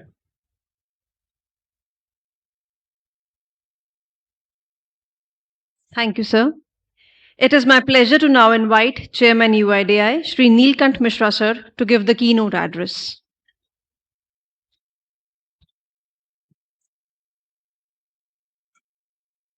Good evening, everyone. Honorable Minister of State, Shri Jitin Prasada ji, Secretary Meiti, Mr. Krishnan, CEO Aadhaar, Bhuvnesh ji, and Professor Mosam, a fellow member of UIDAI. It's a very happy and a momentous day for me and for all of us that we are making crossing a milestone in the ease of living for residents of India. This is something that I want to stress on as to how the story evolved. So I think towards the end, Bhuvnesh ji mentioned the large team and then the significant contributions made by them. I recall early in 2000, in my term when it started in 2023, in one of the first technology discussions, when I was being briefed on what does Aadhaar do, what is the tech architecture, I discovered that there was something called an Aadhaar app. And so I asked, okay, so what's the installed base? They said 50 lakhs. Okay, so what is the monthly average users? Is 10 lakhs. Even in that, and on that low number, the ratings, the app ratings were really, really bad. And I really thought deeply about it. We have 143 crore Aadhaars, and why is it that only 10 lakh people use it regularly on a monthly basis? When I looked at the app, it was very clear that it was just an attempt to copy the web page onto the app. So it was not meant to be very user-friendly. So we decided to revamp the app. Initially, there was a lot of skepticism within the organization as well as to why do we need an app. If you actually look back, Android was launched in September 2008. about exactly 4 months before, I think it was 28 September, exactly 4 months before Aadhaar, the UIDAI was formed. So the early architects of Aadhaar never thought that the app would be very important because they were not architecting for the smartphone ecosystem. I think their choice of a digital ID was way ahead of its time, but the initial architecture did not incorporate that you could reach out to the users, the Aadhaar number holders through the app itself. So there was a serious debate that happened internally. We then discussed as we started thinking through it. New use cases started to emerge, so the conviction started to build. What was very clear, though, was that the organization did not have the ability or the skills to actually design something which was very user friendly. So, for those of you who were around when Sridhar Dhulipal was mentioning his million journeys and billion users, he spent months on it. So Sridhar and I had worked in Infosys when I was there. He was the UI UX expert. So when I thought of someone to help me, help the organization come up with something which would be user friendly, I could not think of anyone but him. He said I missed out on the previous Aadhaar ecosystem, and Nandan had asked him to join, but he couldn't because of work pressures. He said, this time I'm not letting it go. So he spent months on it, and some of the very intuitive things. I think Kirti was talking about how you say continue instead of proceed, as Bhuvnesh was showing to the Honorable Minister. You know, the user wants to keep it encased. There are some people who keep the PVC card inside their sleeve. The app actually enables that. So it makes you feel like you are using your physical Aadhaar. And those kind of user interface innovations, I think also kickstarted the flywheel within the organization. So as people started to see, and then Kunal Shah of Cred, I had to tap into him. He happily loaned the UI UX team, which then, so the initial app design, the mock-ups were so exciting. And I think then Tanushri, Sabut, I think the whole of the tech team really signed on to it. So the first few reviews we had, we were making slow progress, but we were making very firm progress. We were starting to understand what needs to be done. But towards the end, I think we have seen significant momentum, especially, I would say, after Bhuvnesh joined, because I think once he signed on to the fact that this was needed, that this was going to be very important for Aadhaar's future, things started to move very fast. I remember in the first Aadhaar Samvad that we organized in Bangalore. So one of the initial things I tried to do was to open up Aadhaar for external inputs, which was to engage with the ecosystem. And the Samvad, which has now been institutionalized. So as Bhuvnesh said, there will be one on Aadhaar Day and one on UIDAI Day. This is the second one. So every year we'll have these and new products, new features, all of those. So this is the start of a journey. I must say that this is a very, very important milestone for us. We are also very grateful to the early adopters. The internal flywheel has started to work. The external flywheel now needs to get in action. As I was explaining in answer to one of the questions asked from the media, that it is, you know, the flywheel effect, like it's almost like running an Uber app, or that, you know, you want to get supply and demand together at the same time. And for that to happen, the organization needs to build more muscle. So we are working on that as well. This is not something that Aadhaar initially was designed for. It may need some org structure changes. It may need new vendors that we'll have to engage. We are already benefiting from the services of some volunteers who are coming in with significant experience, who are providing the necessary impetus. And of course, the early adopters, especially, I think folks like who developed the Pathik solution are actually very, very powerful. I must say that this is just the start. There are many, many more things that we would like to do to ease the residents' interactions with Aadhaar, make it more intuitive. The softening of Aadhaar's image, even further softening. is visible with UIDAI, the mascot that we launched last month, or earlier this month actually. And we have also, if you are not already aware, we are sharply expanding the number of Aadhaar Seva Kendra. So one problem we were repeatedly faced was that the last mile interaction that users had with Aadhaar was often, vitiated by poor quality of services from the agents who were running some of these. So we wanted to have better control. The easier parallel everyone relates to is TCS running the Passport Seva Kendra. So we have two excellent vendors ramping up rapidly. In the first quarter itself, I think we'll have about 100 extra. So we had 88 earlier. We are launching 473 more. So nearly every district will have one Aadhaar Seva Kendra, which will be monitored and effectively run by us. And so these are all important changes. We have also, the process of monthly review meetings, I think, has now been intensified. You may not have noticed it, but people's experiences, it's like, you don't want these things to be noticed, meaning that the pendency of packets. So when someone puts in something for an update, the pace at which it goes through the system has improved dramatically. In fact, the organization is now running for zero pendency, that whatever time it takes for someone to go through the files is the only delay that should exist. So we have embarked on the Aadhaar Vision Committee. So a Vision Committee has been formed with the best experts we could think of on storage, on computation, on AI, on security, on legal issues, on the wallet ecosystem. And we are thinking about how to take Aadhaar to the next level. In fact, the question that Bhuvneshji faced when he joined Aadhaar was the questions I faced about 2.5 years back, that what are you really going to do? And what you really appreciate once you join is that there is a security challenge, cat and mouse game. There are fraudsters who are continuously trying to fool the system. You have to stay one step ahead. The technology ecosystem. So clearly, on the app side, we are a bit behind the curve.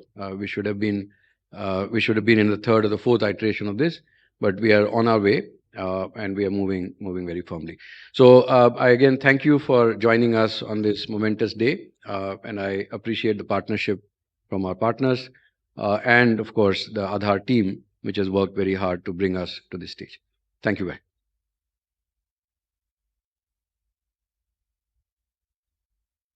Thank you, sir. Please join me in welcoming the Honorable Secretary, Ministry of Electronics and Information Technology, Shri S. Krishnan, sir, for his words of wisdom.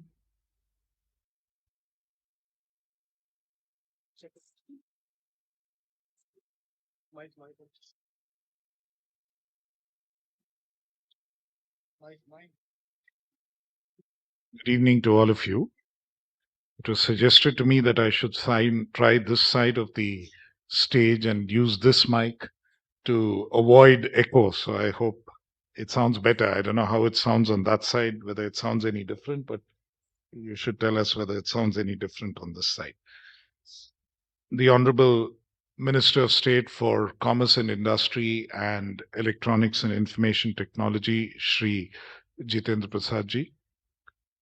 The Chairman of UIDAI, Shri Neelkant Mishra ji, my friend and colleague and the CEO of UIDAI, Shri Bhuvnesh Kumar ji, Professor Mausam from IIT Delhi.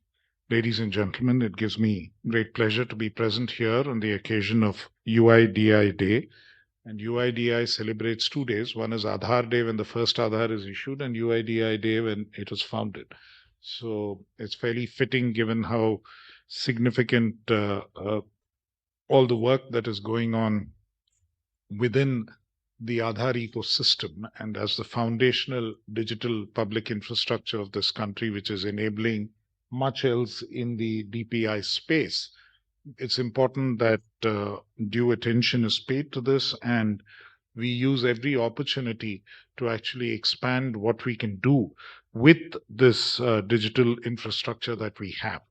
After all, it's probably the largest DPI in the world in terms of the number of people it covers, more than 1,435 million, that is 1.435 billion, that is 143.5 crore Aadhaar cards have been issued thus far in India. And today we cover more than 99% of the adult population of this country. So this is extremely significant coverage.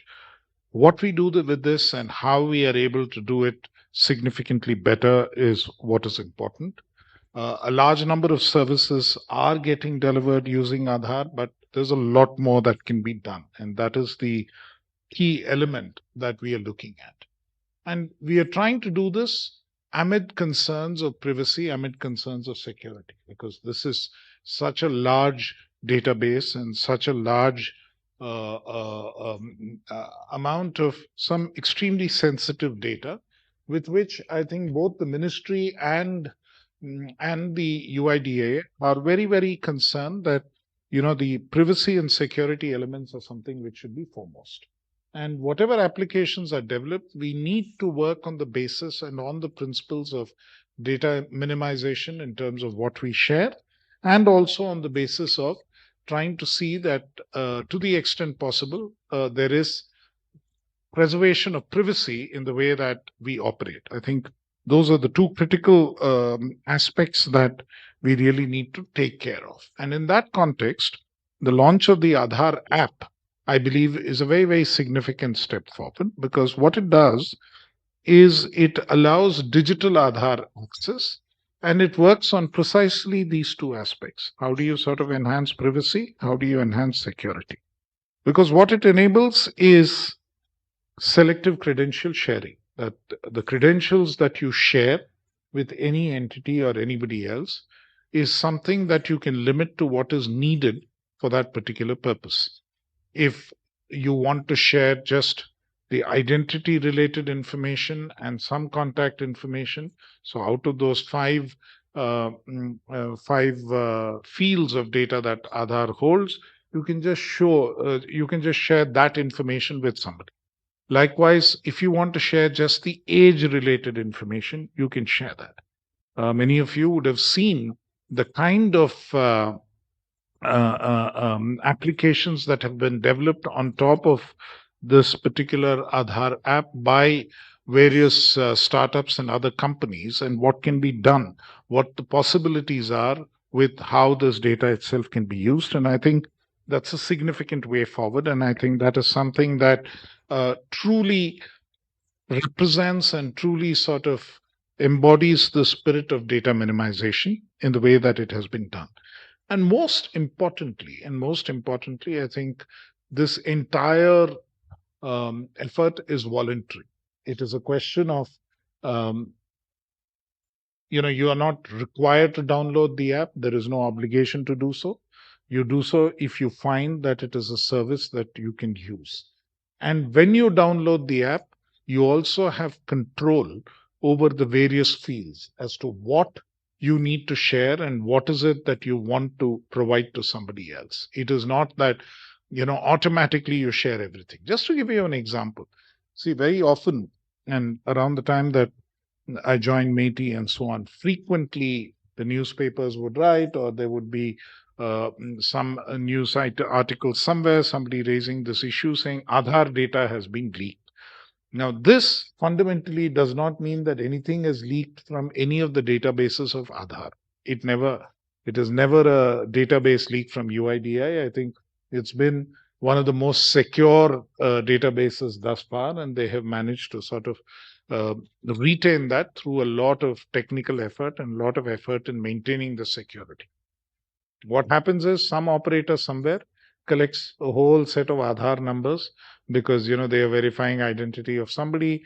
Somebody has, in a hotel, you have collected, just give me your Aadhaar card. So everybody sort of supplies a copy of the Aadhaar card, and that is collected on a large scale. And that data is maintained in a Excel sheet or somewhere, and that leaks, and people say, oh, Aadhaar details of so many people have been leaked.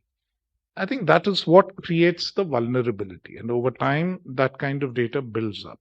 And we want to minimize that. And again, in each of those use cases, not all the information is needed. They don't need your photograph, they don't need your name, they don't need your address, they don't need your age, they don't need all those fields. In certain cases, they need a particular field. In certain other cases, they need another field.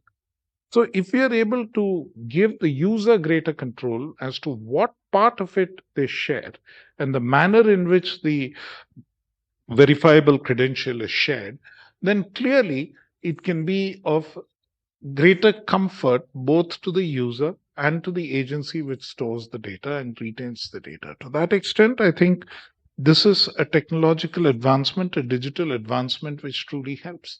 And as we are all aware nowadays, earlier it is that we believed anything which was written on a piece of paper because, it is written and it is the written word or the printed word which becomes important. But we are aware that many of those can be manipulated.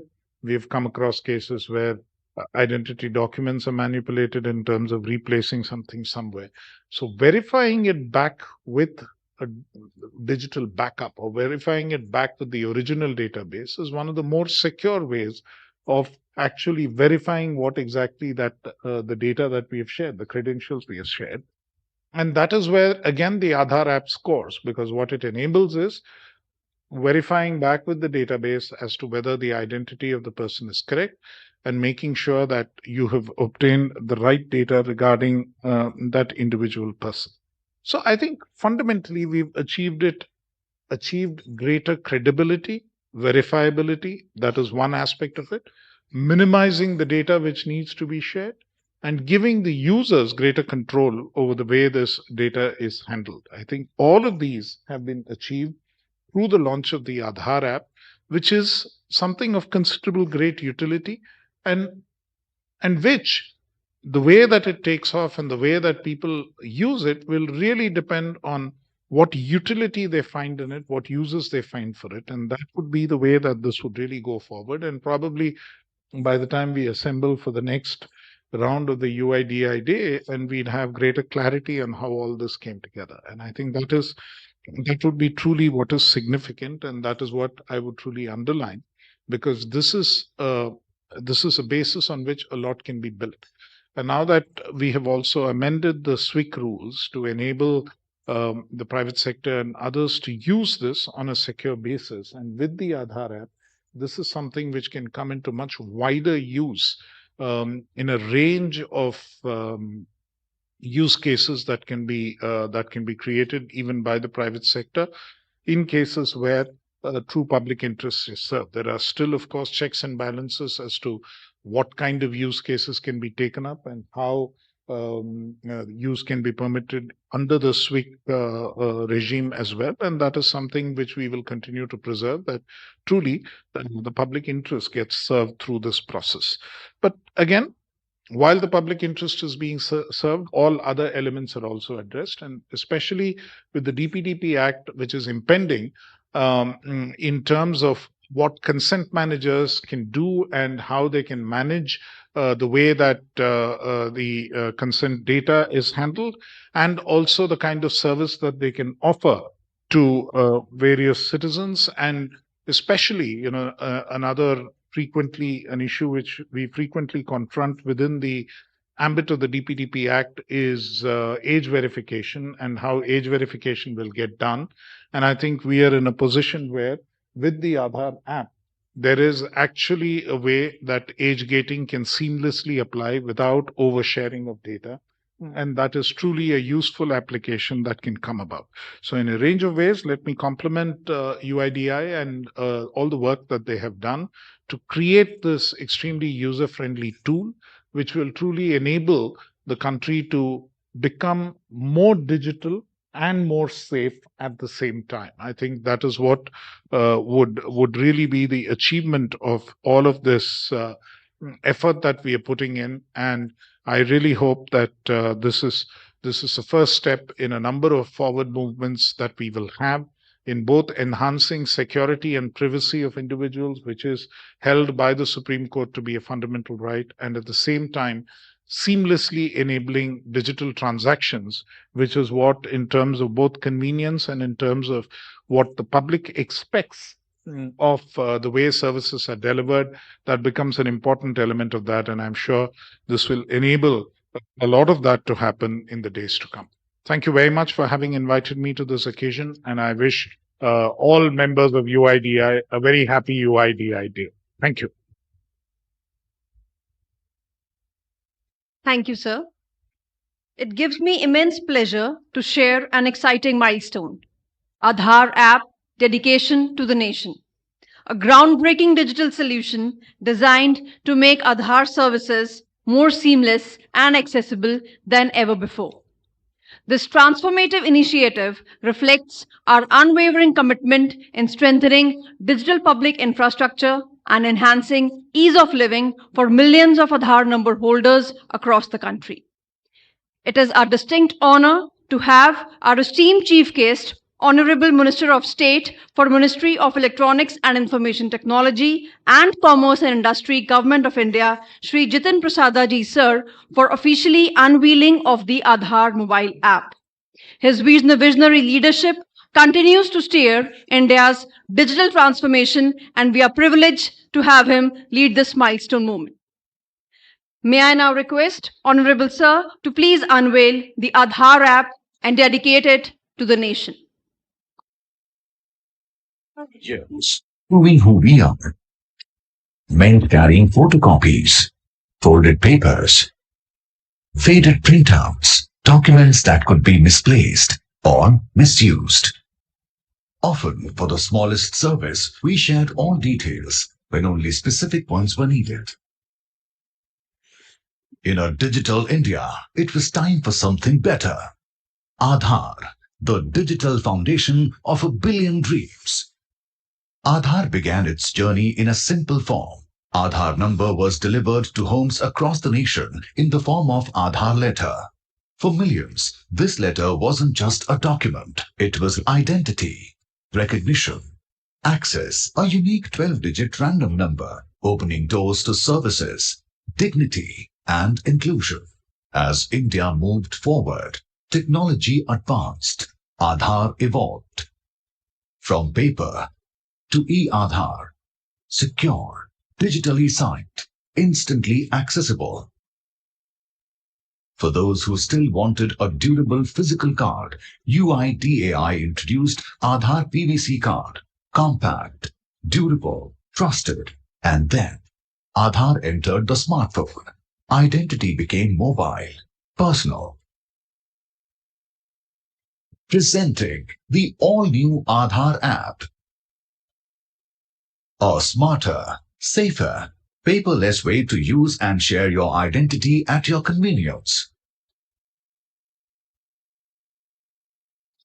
And now, it will also be Aadhaar number holder control. Privacy first. Share only what's required and keep the rest private. No photocopies, no excess data, only consent-based sharing. Share verifiable credentials securely through QR or app-to-app sharing. Prove your presence instantly using Aadhaar face verification. Update mobile number, address in Aadhaar. No queues, no visits. Check real-time status of your service in Aadhaar app. One-click biometric locking, keeping your Aadhaar secure. Aadhaar app is for families too. Manage Aadhaar profiles of loved ones in one place. Download masked or unmasked Aadhaar. Now check when and where you used your Aadhaar for authentication purpose. Share your own authentic contact card with anyone, anywhere. Your identity, always in your control. At a hospital, at a hotel, at places of work, pleasure, or community, just scan the QR, verify, move ahead securely and seamlessly. It's a transformation towards convenience, privacy, and trust in a digitally Viksit Bharat. From paper to paperless, from identity to empowerment. The Aadhaar app, your gateway to secure digital identity. One nation, one app for every identity. Platform for all, progress for all.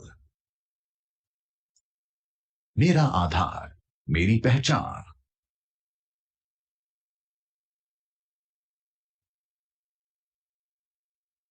Thank you, sir, for dedicating the Aadhaar app to the nation. Ladies and gentlemen, it is a great honor to invite Honorable Minister of State for Electronics and Information Technology and Commerce and Industry, Government of India, Shri Jitin Prasada ji, for his keynote address. His visionary leadership has been pivotal in shaping India's digital revolution. Let's welcome him with a huge round of applause. Thank you. With me on the dais, we just heard the Secretary of our department, Shri S. Krishnanji, Chairman UIDAI, Shri Neelkant Mishraji, CEO UIDAI, Shri Bhuvnesh Kumarji, Professor Mausam, Member UIDAI, and in this hall assembled all people who are associated with this fantastic organization and one of the flag bearers of technology that India has to showcase across the world. With me, ladies and gentlemen, and friends from the media, it is a privilege to be here today for this UIDAI day that we are celebrating today. By no means, this is such a big achievement as far as India goes, that wherever we travel, we showcase to the world the largest, biggest digital identity in the world India has given, and shown to the world that we, even to the developed nations, that the scale and size of what India has to offer as far as digital identity goes. Aadhaar is one such showcase that even the most developed countries are willing to partner and adopt. And this has shown that we, which the Prime Minister's vision of moving ahead, a developed nation by 2047, these are those momentous occasions and momentous initiatives that the government has taken. And I'm glad with Mr. Bhuvnesh ji here and Mishra ji, all the roadblocks, the initial hiccups and problems that there were with the Aadhaar have been streamlined. The process has taken even more bigger dimensions, reaching to the last mile, ensuring that now that we've covered over 143 crore people of India, and continuous updates and the popularity and ease with which it's being adopted is highly commendable. And to take this forward, various initiatives have been taken, and you've seen in this brief presentation, from that physical card to a plastic easy identity card to going truly paperless and digital. And now other optional facilities that have been launched to ensure even a more seamless, more secure, safe, and concerned with privacy, all are inbuilt to ensure that the data of our citizens is protected. We talk about this jam trinity, the Jan Dhan accounts, the Aadhaar, and the mobile connectivity to the world.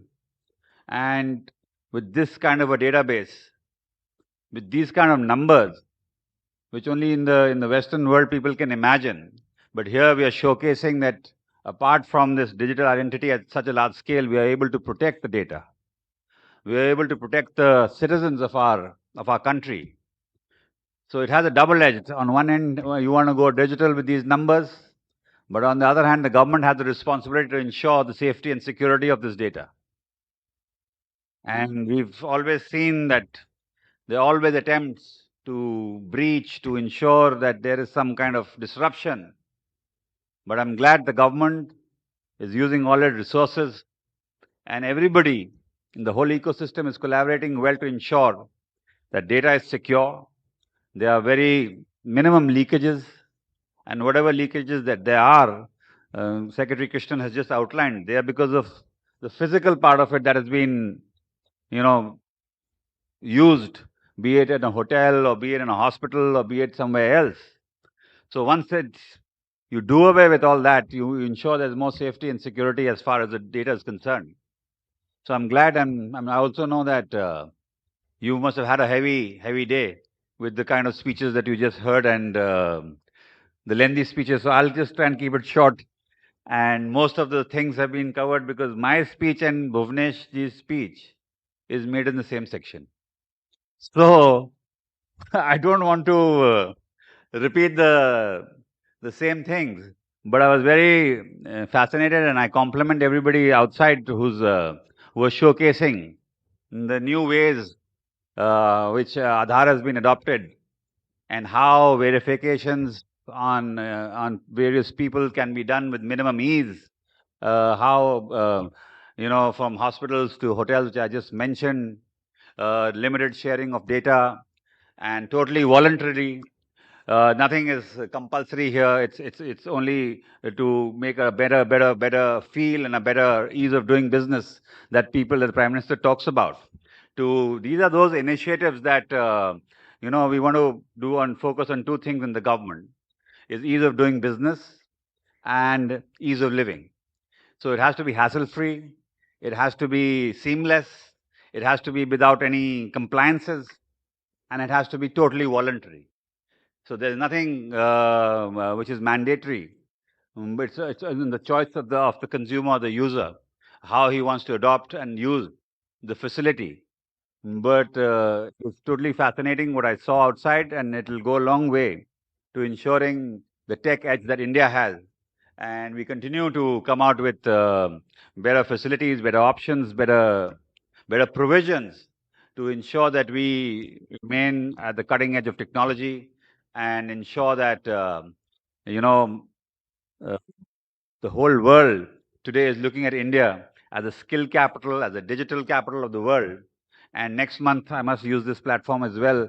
And the AI Impact Summit is going to be hosted in India. The world is watching, the India is watching what those outcomes will be in that summit. And in that summit, we will showcase to the world that India is the service provider for AI and other technologies to the world.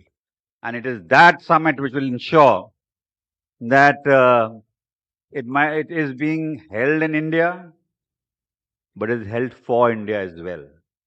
The whole world, with business leaders, industry leaders, state heads, and above all, the young researchers, innovators from across the world are descending in India because they see India as that big land of opportunity, where there is scale, where there's opportunity, where there's business.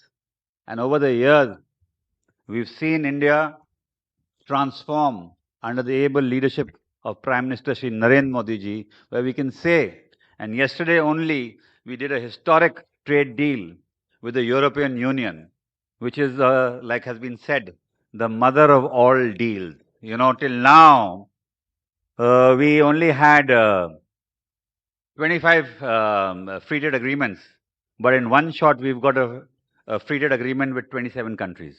And if you're going to clap so less, I think we will take that, it's going to change the way the world looks at India, and how, and what India, and the strength of India comes from that 1.4 billion people, 143 Aadhaar holders, and much more. Because now it's an aspirational India, it's a new India, and down till the village level, which is connected inclusion, which is the theme of the government as well, and this Aadhaar is enabling that. That gives the identity to the individual. And in these villages where India resides, that has become so aspirational. They want quality products. They are willing to spend. They are the biggest market for the world. That is why our free trade agreements, we are talking to the developed world on an equal footing. So it's technology with trade.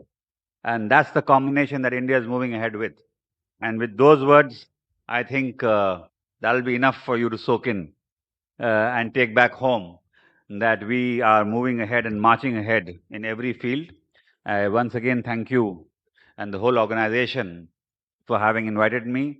There was some last-minute, issue that Minister Ashwini Vaishnav had to take care of, and that is why he could not make it.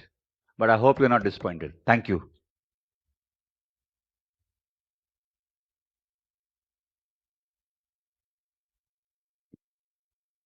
Thank you, sir, for your valuable and inspiring words.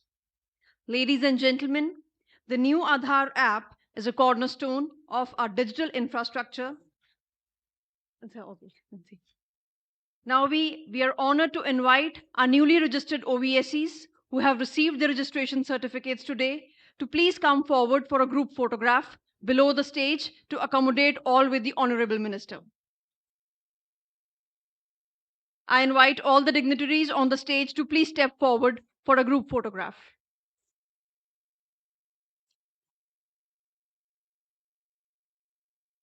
All the registered OBSCs are requested to please come on the stage for the group photograph.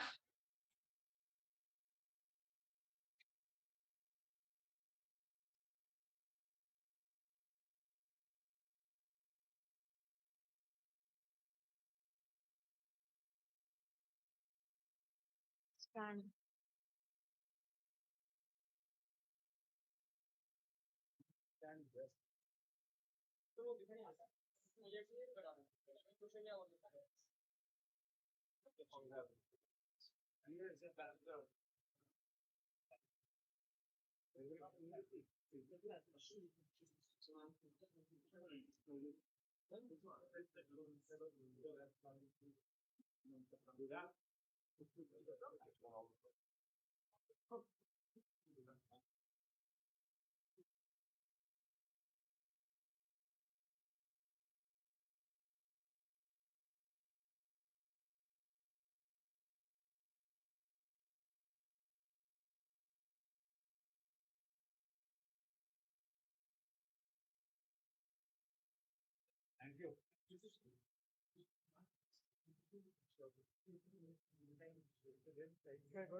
Okay.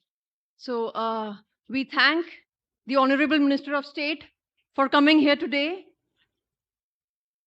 and providing us his insights and valuable words on the Aadhaar app and inspiring all of us.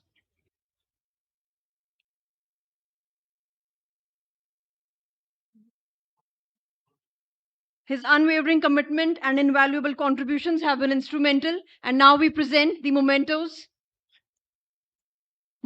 to the Honorable Minister of State. I request Chairman UIDAI to please present a vote of memento for the Minister of State.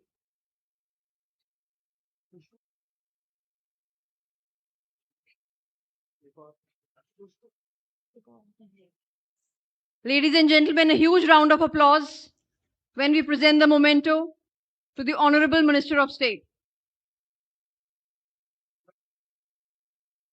Also, I would like to invite CEO Sir to please present the memento to Honorable Secretary, Ministry of Information and Technology, Shri S. Krishnan Sir.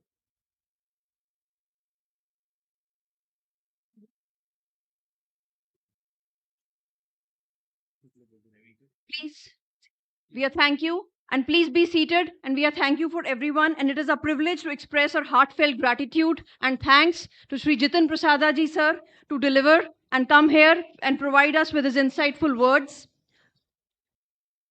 Vote of thanks. Vote of thanks.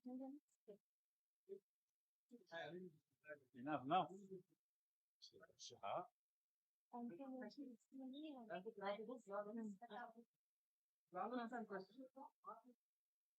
I request all to please be seated.